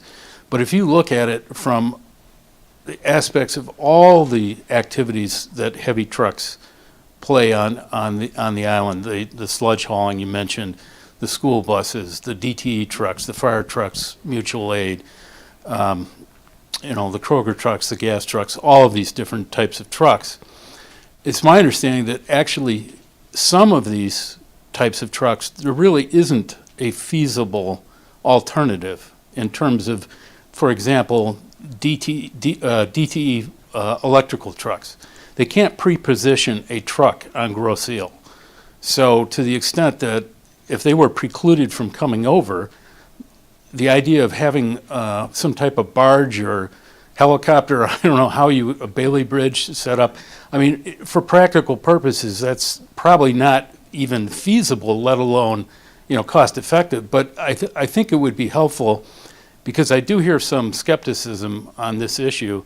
Some people have said to me, well, okay, it's $60 million to buy the bridge and upgrade it, but, if we're talking about 9 months, what if it costs $20 million or $30 million, to barge trucks over and to, do these workarounds? And I think it would be helpful for the township to put out some factual information that addresses that issue, to show that it's not even feasible in some instances. There is no workaround. You absolutely couldn't do this. Even if you paid for it, it wouldn't be feasible. And the other issue I think that I wanted to get to is, even if you were to do a workaround for a period of time, say the 9 months when the Parkway Bridge, Wayne County Parkway Bridge is down, it's my understanding that the upgrades that they've got planned, the maintenance they've got planned for, in this next round of work, is not going to give that bridge an indefinite service life. What I've heard from county officials and MDOT officials is that we're talking about giving it just about another 10 to 15 years, and some people have speculated maybe it's 15 to 20, but nonetheless, there is an absolute end to the service life of the Parkway Bridge. And at that point, if the county was to replace the bridge, which we all would want them to do, of course, we're talking about years to replace that bridge. From a planning, design, engineering, and construction standpoint. And during that time period, the toll bridge would be the only bridge to gross eel. And so I think it's important for the township this is just factual information, that it's inevitable that we're going to be in a situation at some point where the Parkway Bridge, or the toll bridge, is the only bridge to gross eel. And at that point, even if you were to do a workaround for this next upgrade that the county does on Parkway Bridge, and let's say, it costs $20, $30, $40 million, whatever, less than $60 million, you're putting yourself in a situation where down the road, you're facing an astronomical amount of money, potentially in the future, if you don't do this now, because you're inevitably somebody's going to have to do it. And you're also putting the township in a situation where you're always one accident away from a shutdown of all the heavy trucks coming over the bridge. Because, even if the Parkway Bridge is upgraded, if there's an accident on the Parkway Bridge, as we've seen, there's been accidents like on I-95 out in Philadelphia, where the bridge was shut down there. I mean, yes, they can fix these bridges if they put enough money and effort to it, but they're still down for a period of time. And so this would leave the township with only one access point, and it would be the toll bridge. And if it's not capable of handling the heavy trucks, we'd be out of, not in a position to be able to do all these things that the heavy trucks have to do to keep the island functioning the way we want to. So, yeah. Can I comment, or you got something? No, I have the mic right here. You bring up a term, and Bill, this is for you too there. I use the word viable. You use the word even feasible. When I met with the gentleman from, I believe he's from Marquette, and he's the one where they store the one emergency bridge. And you have to take this into consideration. I'm telling you the truth, I didn't even think about it. To bring people over on barges, and the drivers don't even have to go on there. So to get those things over here, he says sometimes it's near impossible because they have a liability issue with the company. How do we get them over? By boat? They don't want to go on the boat over. That's a big liability. He says this isn't just, you just get like TV. Well, everybody drives on the barge. We got a ferry boat. The ferry boat, runs into Water's Edge rather. Everybody gets off the boat. The trucks drive off the boat. He says that's not how it works. He says some companies don't even allow this because it's a contract issue. It's a liability issue. If they drowned or they fell in or went in, their company would be sunk, so they don't even allow them to do this. So Bill, he used an excellent term. And thank you, because I should have used feasible and I used viable. And sometimes, they're not congruent. And for some of that to occur, which we talk about, isn't even feasible, forget about if it's viable. So thank you for bringing that up. You bring an excellent point up on that issue. One other follow-up point that I wanted to make. This is again some of the criticism, the critiques I've heard. They say, skeptics say, well, why doesn't the state of Michigan or the federal government provide the money? Why doesn't Wayne County provide the money? Now, as I know this board has said many times and published documentation on this, there is no Wayne County road millage. There is no Wayne County bridge millage. All the money that Wayne County gets for road and bridge maintenance comes from the state of Michigan or the federal government. And we know from looking at the allocations of the critical bridge funding and other funding sources that go to bridges that it's extremely competitive. There are 300 bridges in Wayne County.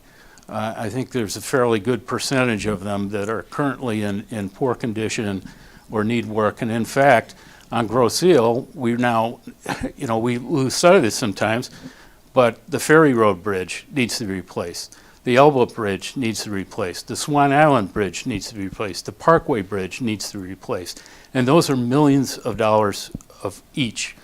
So if you add up those projects, plus the Parkway Bridge, and I heard earlier Township Manager Thiel said that the possible estimate is as high as $200 million for a new Parkway Bridge.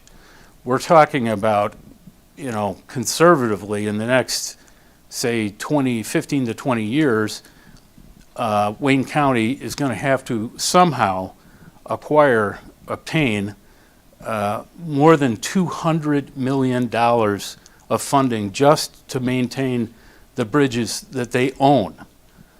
So the thought that there would be some money available from the federal or the state government or a county or anywhere, frankly, other than Grosse Ile, to take care of the private toll bridge, which has been private for 111 years now, I think it's just not realistic. It's not realistic to think that there is any public money that's going to go into the toll bridge. So the hardcore reality is for Islanders is if we don't fix this bridge, no one's going to fix this bridge. Yeah. Did you? Thanks. You're good. You're good. No, I'm done. I'm done with this group. Okay. Anyone else? Is there anyone else? That gentleman over there. We'll get to you. Hi, I'm Brian Castellani, and I'm just having a hard time fathoming about the NDA. And I understand that you guys went ahead and had to agree to this. It was Paul Smoke's idea, is my understanding. But we don't know how much we're paying for the bridge. We don't know exactly what needs to be corrected on the bridge. It's just a whole lot of don't knows. We don't know how much revenue the bridge brings in. And unfortunately, you guys can't share that information with me. I feel like I can't make an informed decision without that information. And we understand that there's tough. people out there I that, get it. are in the same position as you, that they just want more than what we can give them. And unfortunately, we have a legally binding agreement that we cannot break without.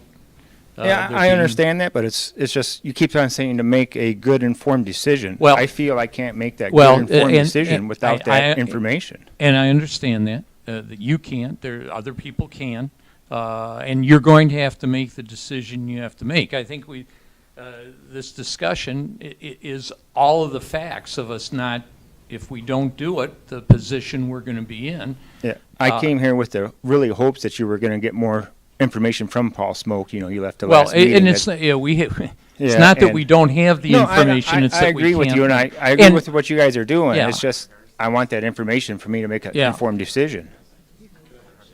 Yeah, go ahead. And yeah, you did see that was asked if the NDA could be loosened up. It wasn't, but I did want to answer some of your questions. You said you don't know about the revenues. If you look at the actual millage language, it shows you what the estimated revenues over 30 years would be, just from that, He's talking about the toll bridge revenue, I think. No, I think, is that what you're But asking? that's what I'm saying. It What's he shows you making? the amount Is what you were- versus, the amount that we'd pay for a millage without the toll revenues versus with the toll revenues. So you can do the numbers there. And then I believe in the first information stuff that Derek put out, it does specify the things that would be upgraded over time. So I can get you some of that information that is public. But yeah. And to that, I just want to add, and I certainly don't want this to come off sounding flippant, but also the fact that 7 board members who have wildly different views of the world and different politics and different views of township government, we all agreed on a plan, and we're, in effect, because of the NDA, asking you to trust that your board has done this homework and feels that this is feasible. And we've had those arguments, we've had those debates, we've hired the best help that we could afford, I think we got the best help that was available. And so I, again, say, as Kyle said, if you read it critically, it will tell you a lot of information. But secondly, trust the fact that you have a group with a lot of different expertise, different directions of expertise, that agreed that this was feasible. I would like to add one thing to that, and whether the bridge costs $5 million or $30 million, the upgrades are $20 million or $40 million, what the taxpayers, the voters need to focus on is what is the cost of the package. We had engineers take a look at it. I've said there were 3 legs to this stool. Number 1, what's the condition of the bridge? Number 2, what does it cost to bring the upgrades in? And number 3, how do we pay for it? For me, if I were out here, I would have some of the same questions, but I also know that I can't get what is the cost of that bridge. Is it $19 million with another $30 million, $40 million in upgrades, or vice versa? For me, at the end of the day, the number is 59 million, and I'm not suggesting that your question is not right. What I'm suggesting is that the number I focus on, my family focuses on, this board is focused on, is what is the out-the-door cost on all of this. And when we focus on, is $59 million something that we can afford with tolls and with property taxes, that is the ultimate question, is how do we get from here to Rome, and what's it going to cost? I'm not a bridge engineer. We've relied on people that are engineers. I'm not an accountant or a financial planner. We've relied on people that have told us this is feasible, this is what you can do. So the only thing I can say, I sympathize with you. God, I sympathize with you. I hate keeping secrets. I hate keeping secrets, but the problem is, it's the $59 million is the number that we're focused on. And again, as 7 people on the board with all different backgrounds and all different concerns, we came to a consensus on the millage, the tolls versus the amount of property taxes, and the cost of purchasing the bridge and the upgrades. The number is $59 million. I really, really wish I could give you something more on that. I'm just sorry, but that was one of the costs of doing business, one of the casualties of war, if you will, is putting out an NDA that satisfies the seller. And I really do wish I could do that. And hopefully in a couple of months, we can sit down and have a beer and we can talk about all that. Hopefully that Paul Smoke will think that, hey, maybe I can get a better chance of this passing if he shares a little bit more information with us. Thank you, sir. That won't get a lot of votes, calling people stupid. Well, Yes, sir. I've had a lot of my questions answered, and I tend to lean towards doing this because I think it's necessary. Doing something like that, calling people stupid, is not a good idea. Well, then, you know what, they're extremely educated. Ron. Because look what's running our country right now. All right, next question. Yep. Next question. Convince people that this is a good idea, that we need to I only have one question. All right. My name's Scott Melnar. Hey, gentlemen, Ron, please. Actually, I have Yes. two questions. The first question is, if this doesn't pass in the first vote, is there an option to renegotiate for another vote with the seller? Is there an opportunity to say, we counted the vote, it was close, but we need one more try at this? Is there any opportunity I'm going to say there is probably not. He wants to sell the bridge. For us to go to the next vote, the time frame, I mean, we don't just turn around in the next month, have another vote on it. It's got to go to the next election cycle. Correct. So he's not going to wait around for that next election cycle. Okay, and the second question was, is the 59 million I know you said it took into consideration inflation and unexpected most of the projects that I see there at this scope always run over at that level. Like they'll say 59 million, and then 3 years later we have to add another $10 million. Okay, so what happens at that point? And let's say it comes under. Let's say it's not $59 million. It's only $49 million. What happens to that excess funds? Well, the easy part of that is if it comes under, because that means the millage doesn't last as long because we don't need the funds. If we don't need the funds, we're not going to collect the funds, and we would stop doing so. I'll let you. Yeah, so just to build on that, so the way that we would issue these bonds would be in two series, and I think we addressed it a little bit in the FAQ.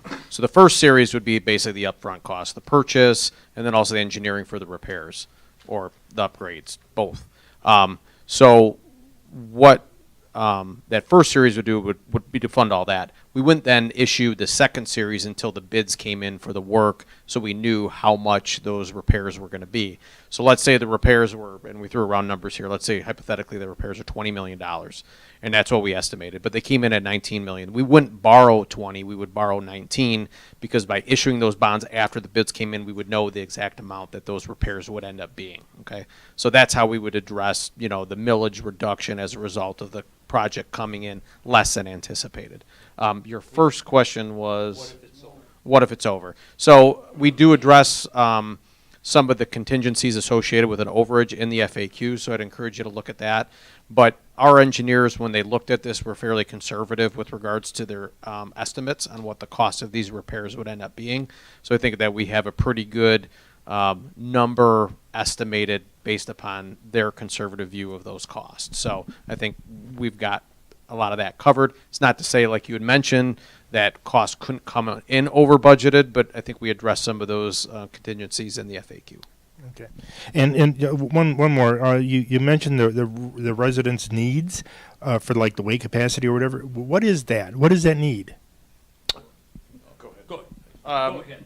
So the free bridge right now is at 36 or 32 ton. Okay, the engineers have estimated or built the plan around 36 tons for the toll bridge. So, I mean, look at what we're at right now with the with the free bridge and what it can support. We're in pretty good condition and pretty good shape, right? Also, getting back to that level for the toll bridge, I think that answers your answer about what need is. Yep. All right, thank you. Thank you. Are you sure? You've been waiting a while. No, it was Alan Gilbert. No, it was just to make sure you guys clarify that the millage doesn't guarantee that we're purchasing the bridge. It gives you the ability to purchase the bridge. That is correct. But if something else happens, then it doesn't go through. But this is our only shot. This basically comes down. This is our only shot. This is our timing. This for is it. Yes. So one shot deal. This is you got to play the game. You got to prove it to play the game. We need to hear from you. Yeah. We need to hear what you have to say in your Yeah. vote. Yeah. That's important. Yeah. Very important. In regards to this gentleman's concern here with the NDA, all of us would love to know what those numbers are, but you guys were voted in by us, and so we sometimes just have to trust your eyes in this case because you are all residents here, and so you have no, in my opinion, no ulterior motives to do anything other than what's best for the township. And so I appreciate you guys doing your work, and I have no choice but to, in this case, trust you with this NDA. So that's all I have. Thank you. Thanks. Thank you for that. In the blue. Hi, I'm Cheryl Radcliffe. I just have one question I agree with. Is it Frank? Yes. And this lady, I think that the township needs to know more, and I think by just putting it in a paper where people can read it, and this is not going to inform them, because I've asked around too, nobody's paying attention. They don't even know. They're kind of hoping it's just going to take care of itself.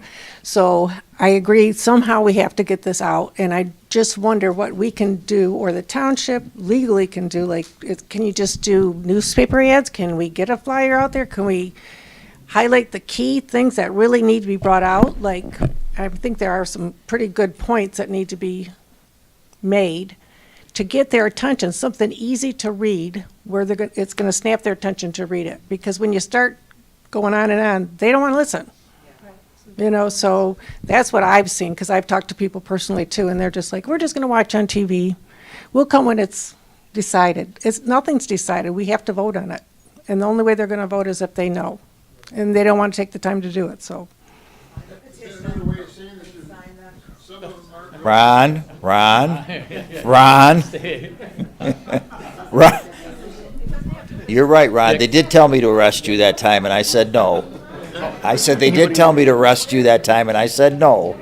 Okay? Be right back. Be right back. No, I'm talking about 12 years ago. Okay. All right. Over here. Just on the word of about getting the word out to everybody, there are a lot of people that don't use that bridge, and really it doesn't matter to them, I think. So they don't understand the necessity for it because they never travel that bridge. So I think getting the word out to everybody, like you were saying, is very important. No, and absolutely, and that's what we're trying to do. We cannot. We just don't have the ability to go knock on doors, door to door, to get their time and explain it to them. The question is there a mailing of any sort the township can send out? So the township is working with the Grosse Ile Grand, and we will have an insert that will be going in there, and that gets mailed to every home. Yeah. That'll provide information about the proposal. As was mentioned earlier, we have to be very careful because the township legally cannot say, vote for this or don't vote for this. We can only provide information. We also have to be very careful about the township's tax dollars. Whether you agree with this or don't agree with this, spending thousands and thousands of dollars putting this information out there, you have to be very careful about the expenditure of tax dollars, as I'm sure you can imagine. So we have to be very conservative about how we do things. We have to make sure that it has a great effect in what we do. So we're trying, and we will continue to try to get the word out. Unfortunately, it's hard to get people to consume it, even though it is provided, right? That's always the challenge. So. But this is the first time in the last 2 years we've had more than 6 people in this room. We've had board meetings where literally the board our deputy clerk, and maybe a smattering of people in the back corner have been at these meetings. So clearly the word is getting out because we have, we have an almost full room. So I take heart in that on some level the word is getting out. There's another one of these meetings coming up, and honestly, we can plan more if there's more interest.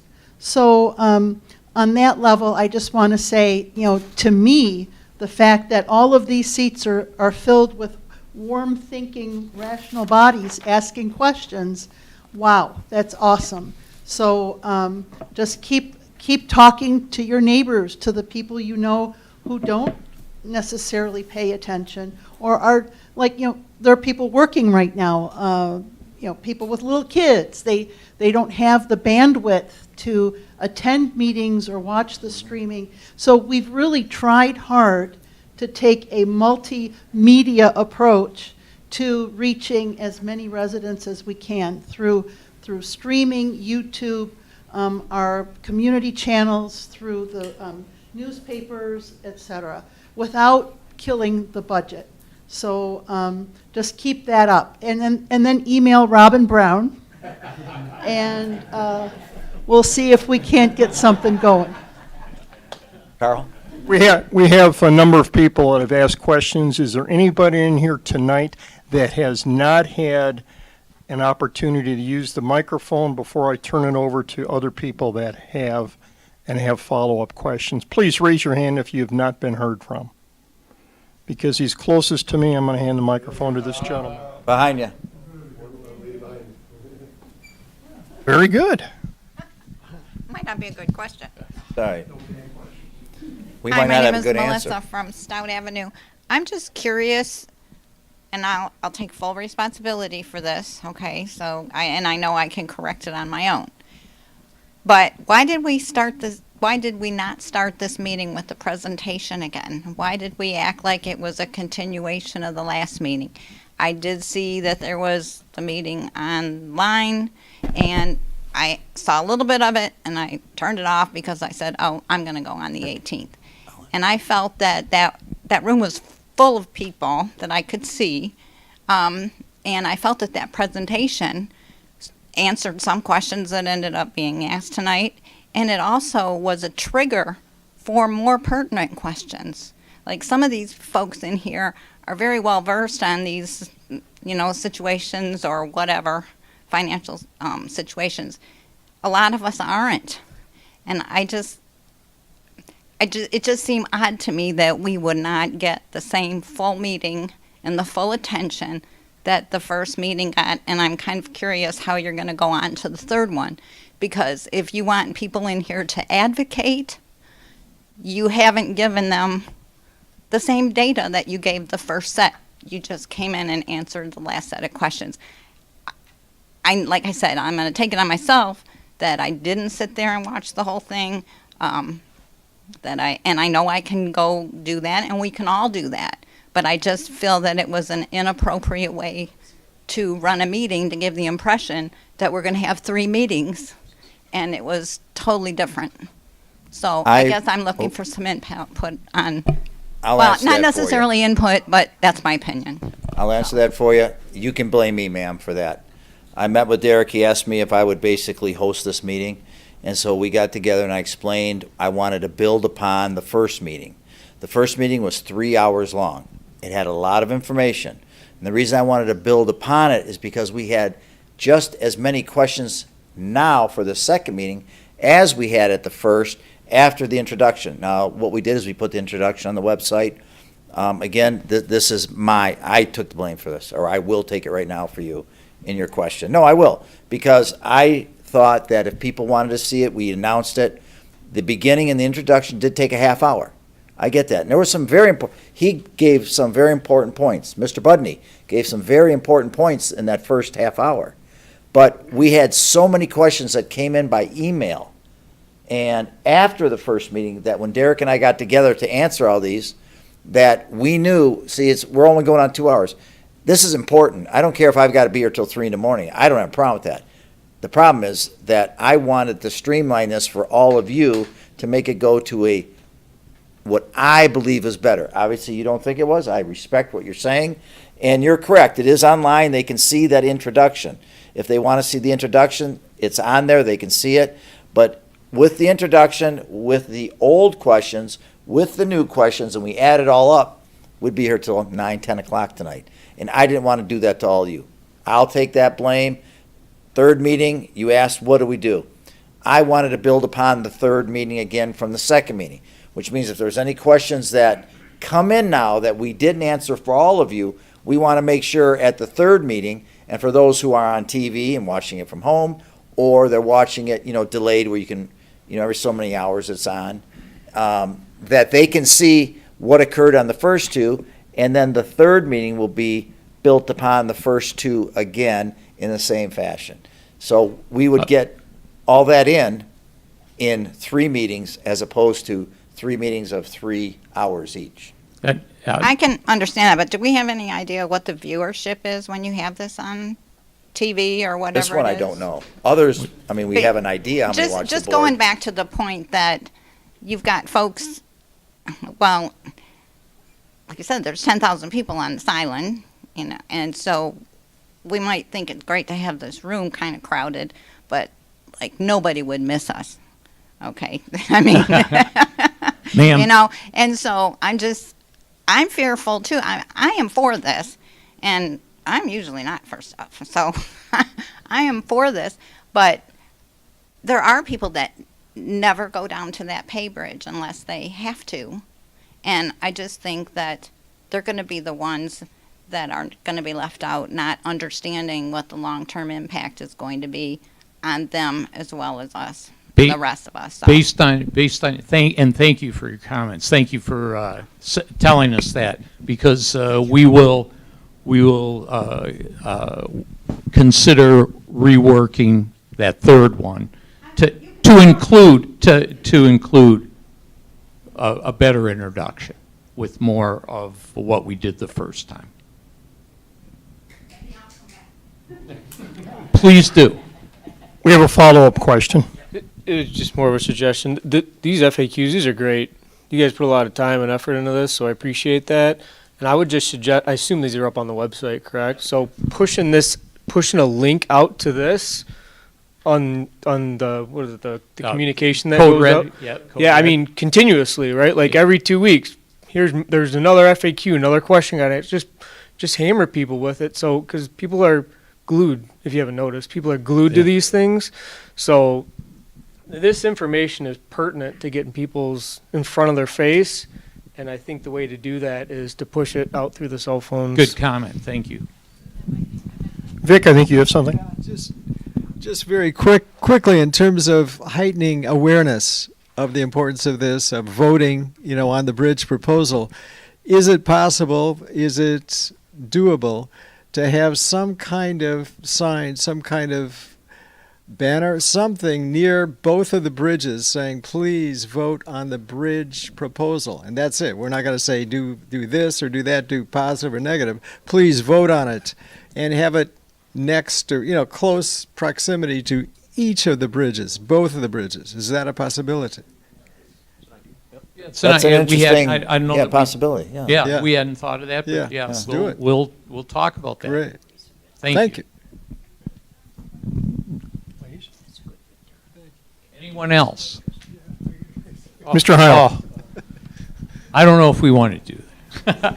Come in. Yeah, Bill. I'd like to go back to something we went over a little bit too quickly, in my opinion. There was a lady, she's there, Ms. Daly, was making a presentation of a thought about the closing down of the channel as a federal waterway. Now, that thing is going to be a very tricky, sticky wicket to go through, but at the same time, think about bridge construction. All that apparatus to swing open and closed wouldn't be necessary. The payroll for people swinging the bridges wouldn't be necessary. The design of a fixed bridge that would probably hold up better with less worry about weight would be possible and change the financial dynamics of what we're proposing.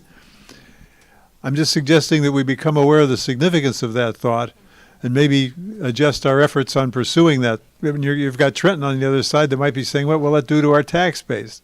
Maybe they don't want it.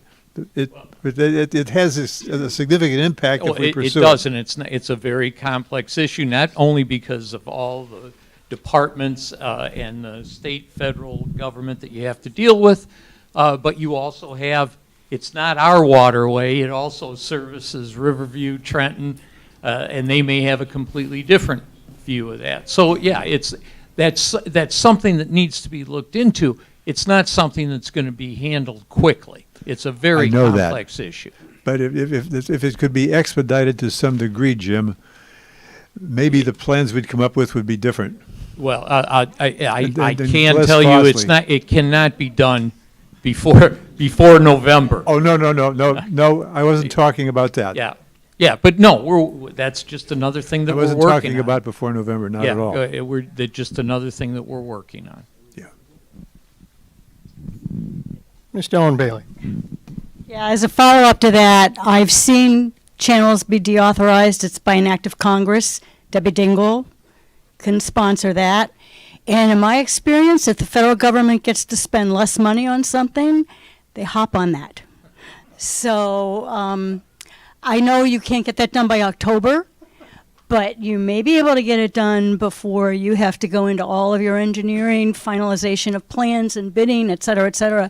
It could change things. There would, I don't agree or disagree with you because I don't know what would be, specifically be involved, but there would be hearings on it, certainly because you have Trenton, Riverview, and other communities involved in this. So it's not just going to be what Groseal wants. It's going to include a lot of people with a lot of input. And unfortunately, those types of things just take a long time. It's not going to be done by November, I don't think. Thank you, though. Ms. Bartlett. Just thinking in terms of the amount, the 59 million, is this working? Yes. Okay. Just thinking in terms of that, at first I wanted to know how it broke down, but the more I think about it, I don't want to know because you're going to have to go off and negotiate the agreements, and you don't want all smoke and all the contractors knowing the maximum amount that you're willing to pay for something. So to me, when I think about it, it makes sense that you're not going to break down that 59 million for us, right? So I'm starting to get more comfortable with not knowing that information and trusting you. The other thing is, I had talked to some folks, and we were talking about, you can't advocate, you can only educate. I'm just a candidate, so I believe I can be an advocate. And Kyle, the others, we had a conversation, but I think I could go on Groseal now and see if anybody, just citizens, are interested in becoming advocates and talking about if there's postcards or door knocking or different things that we could do. I'd like to see it broken down into a lot simpler terms. What this means to you if this deal doesn't go down, right? If the power goes out, ETE is not going to have a bridge to come over, like you were saying. Well, all the things, right, and to really help them understand, and also as much of the timeline that we can explain that, hey, this is our only choice, and it's not a bad thing to buy the bridge, and here's why. So if you guys are okay with it, I would go on Groseal now and just say, hey, message me if you're interested in meeting as a group to maybe put some communications together that do more than educate and start to advocate for it. Yeah, absolutely. Yeah. Okay. You want to lead? I jump, you know what, but I don't want to lead. I will go to 500,000. I promise you I'll jump right All right. into it. But I'll put something on Groseal now for it, asking who else is interested in doing that with us, and then we can set up a meeting time and get together on it. Awesome. Okay. All right, sounds good. Thank you both, because yes, this is the people's issue. This isn't the board saying, hey, we want to buy this. It's for the community. This is something that we believe, and that's why we're putting it forth to you. Is we believe it's good for Groseal. Right. I think it's our only choice, and I think it's a good choice. And one more question from Craig Carmen. On that issue of getting the channel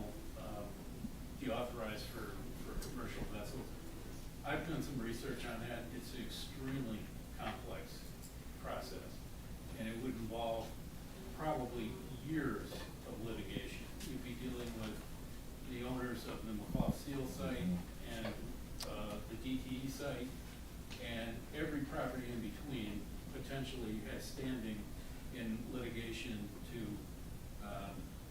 block the changes in the channel.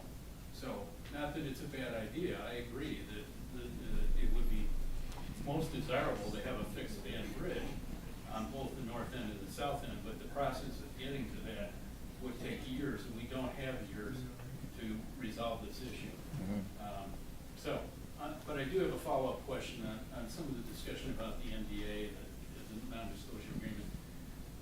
Is it the case that after the township, if the township purchased the bridge and had possession of the bridge, going forward, all of the information about contracting, the toll revenues, the operational costs, everything would be subject to transparent, say, disclosure through either your normal process of disclosure or even Freedom of Information Act. So there would be absolutely nothing going forward that would not be transparent and available to the public. They would have complete access to the financials and information about contracting, most likely before it even happened, because the reality is, until you actually acquire the bridge, you're not going to actually spend any money on contracts and Exactly. We have to buy the bridge first before any of that happens.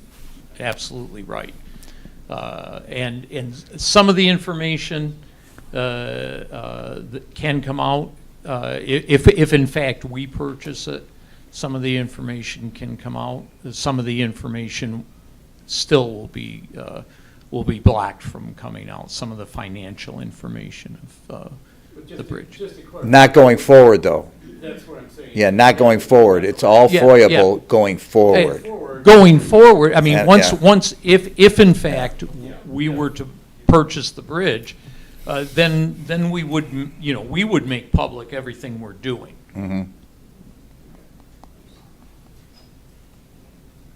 Oh, Miss Brown again. Quick note, why don't we have a town hall with Pete Buttigieg, he's a resident of Michigan, and Debbie Dingle.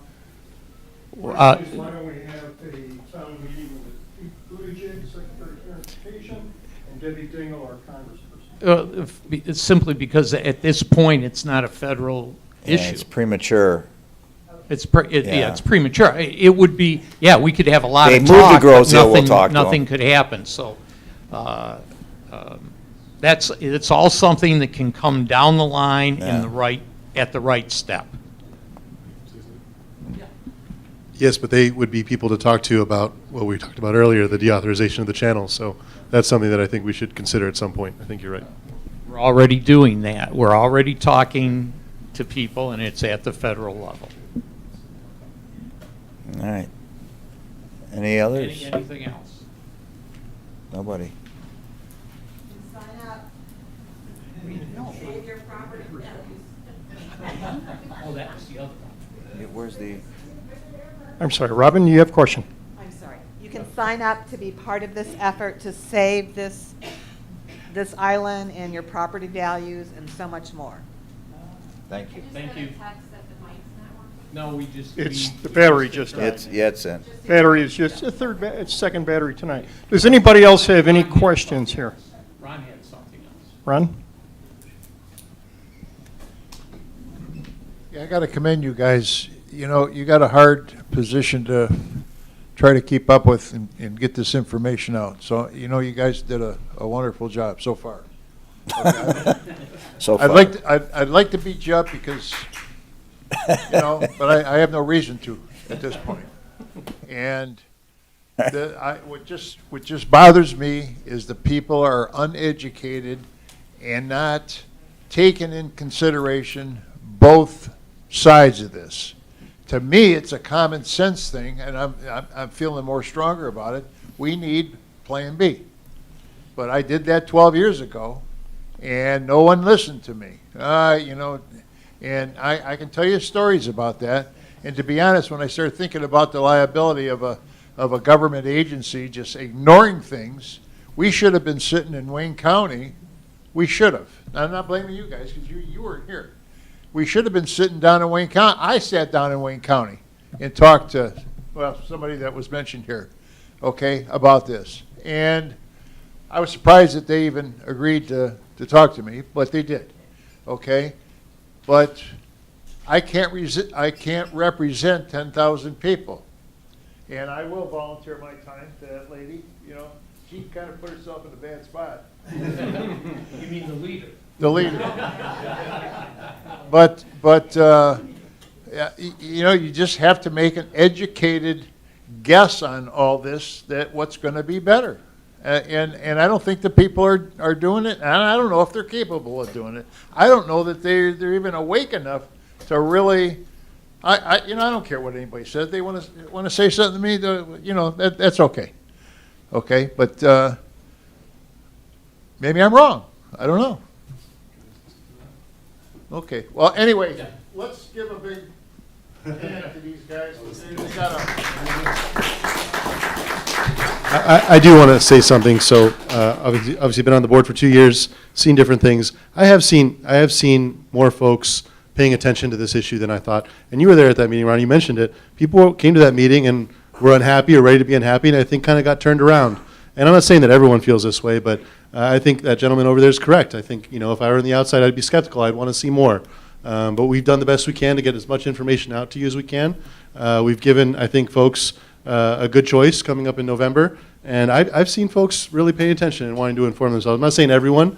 There's always going to be low information voters, folks that aren't watching and just go into a booth and vote. But you got to hope that those will come out 50-50. You never know really until it comes. But I've seen folks do well with this, and I have confidence that they'll be making a choice with good information. Mr. Mills has a follow-up. I'm sorry. No, yes, no. Just real quick, and maybe you can answer this at the next meeting if you want. Like the road millage that was done during this administration, which was successful. We have a lot of nice roads out there now. It's really nice driving around. Was something like that ever a consideration, or could that be going back to a Plan B type thing? Maybe working with Wayne County to replace this if something like the proposal fails. The citizens don't want this. Was that ever brought up? Was that ever a consideration, or was Wayne County ever approached on something like going on helping to do something with the Parkway Bridge? Wait, I'm not clear of his question. Yeah, So, Are you saying like the people road that help us on the millage, toll? like the road millage, right? That we passed, that we paid for. We paid for roads. We paid for Wayne County roads, right? We did this, right? Rose Hill citizens. Right, Am I right. correct in that? Yeah, correct. Yes. So, has the idea been brought up or thought about approaching the county about helping to do something with the Parkway Bridge? For us to help them. To help the cost if this were to fail. I see what you're saying. Yes. Like, I heard for the first time $200 million to replace this. I always heard, in fact, you brought up a meeting, $100 million at one point. All right? Maybe we kick up $50 million, but if this could be $200 million, it's a different story. Yeah. That's I kind of what I have was. not, if you guys have I can talked to speak to them. that a little bit, I guess. Be right back. Working for the DPS department and working with the DPS commission and going through the road and millage program and project, probably the number one criticism that we had from the residents about that proposal was township tax dollars going to support something else that somebody owned, the county owned, funding something that was the county's responsibility. When I think the biggest comment was, they already receive funds for that bridge from us, which we all know the funds for that come from Act 51, which is a little bit different. There's no property taxes, but holding the county to their responsibilities without us having to contribute was probably the biggest criticism. And I think that would be a large criticism that would come from the residents, that us having to provide tax dollars to support something that's their responsibility would be a major concern.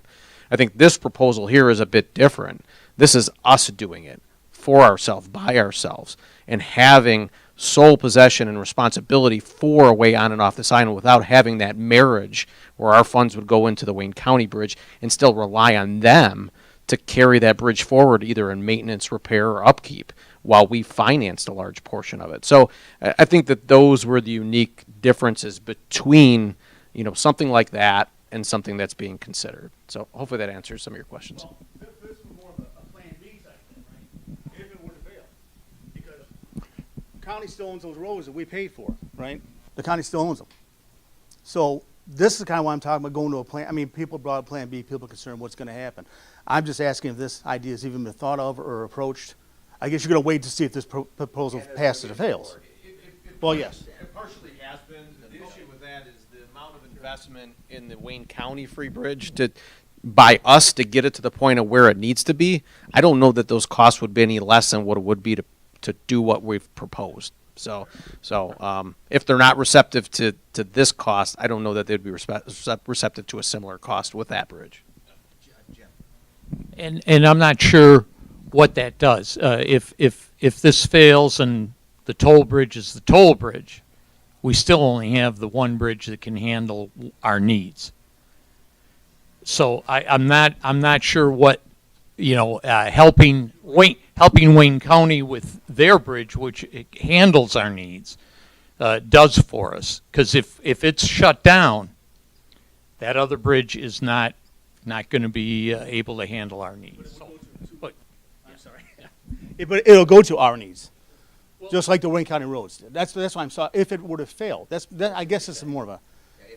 We got to do something, because if a new owner takes this free or toll bridge, then, like you talked about before, business leaders, they're not concerned about our garbage trucks. They're concerned about collecting tolls. Their business. That's kind of was going towards more of the Plan B thing. If it was even entertained, I didn't know. So.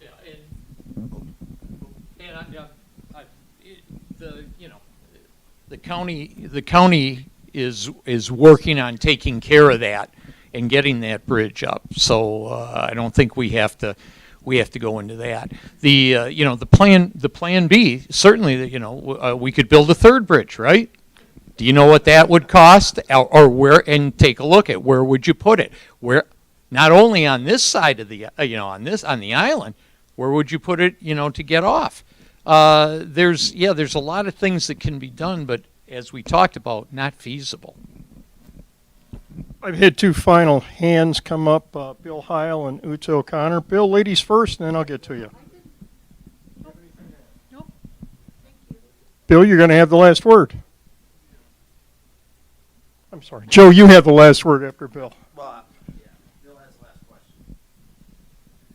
Well, the word I'm about to address is the word awareness, and I'm talking about what has been going on with this idea with the toll bridge and the county bridge.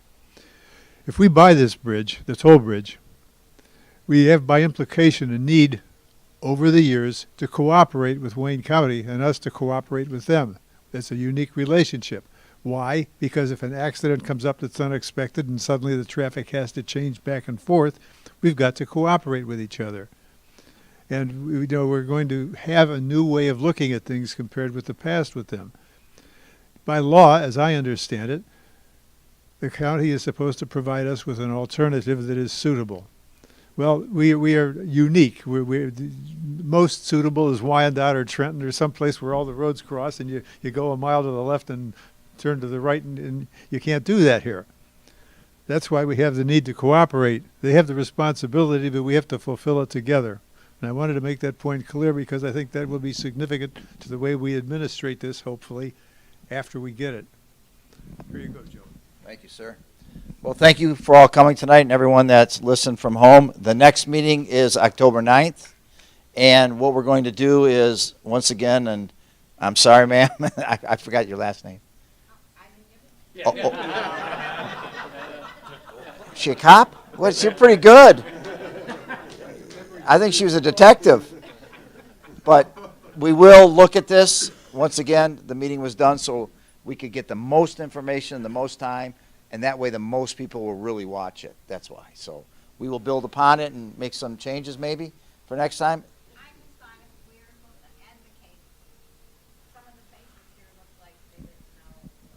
Well, okay. No, I get it. I get it. So we will look at that, but was it 9th you said? October 9th, 6 o'clock will be the next one, and that will be our last one. And there have been some very, very good statements tonight. We have some options now. I actually like, I'm sorry, was it the gentleman who came up with the gentleman in the back with the kind of like the signs or the banners, if you will? That was really just to get out and vote. I mean, obviously we can't say yes or no, but just to get out and vote to remind them. But so we'll look into that. But yeah, anybody else can but us. So thank you very much for coming, and hope to see some of you October 9th. Thank you. Good night.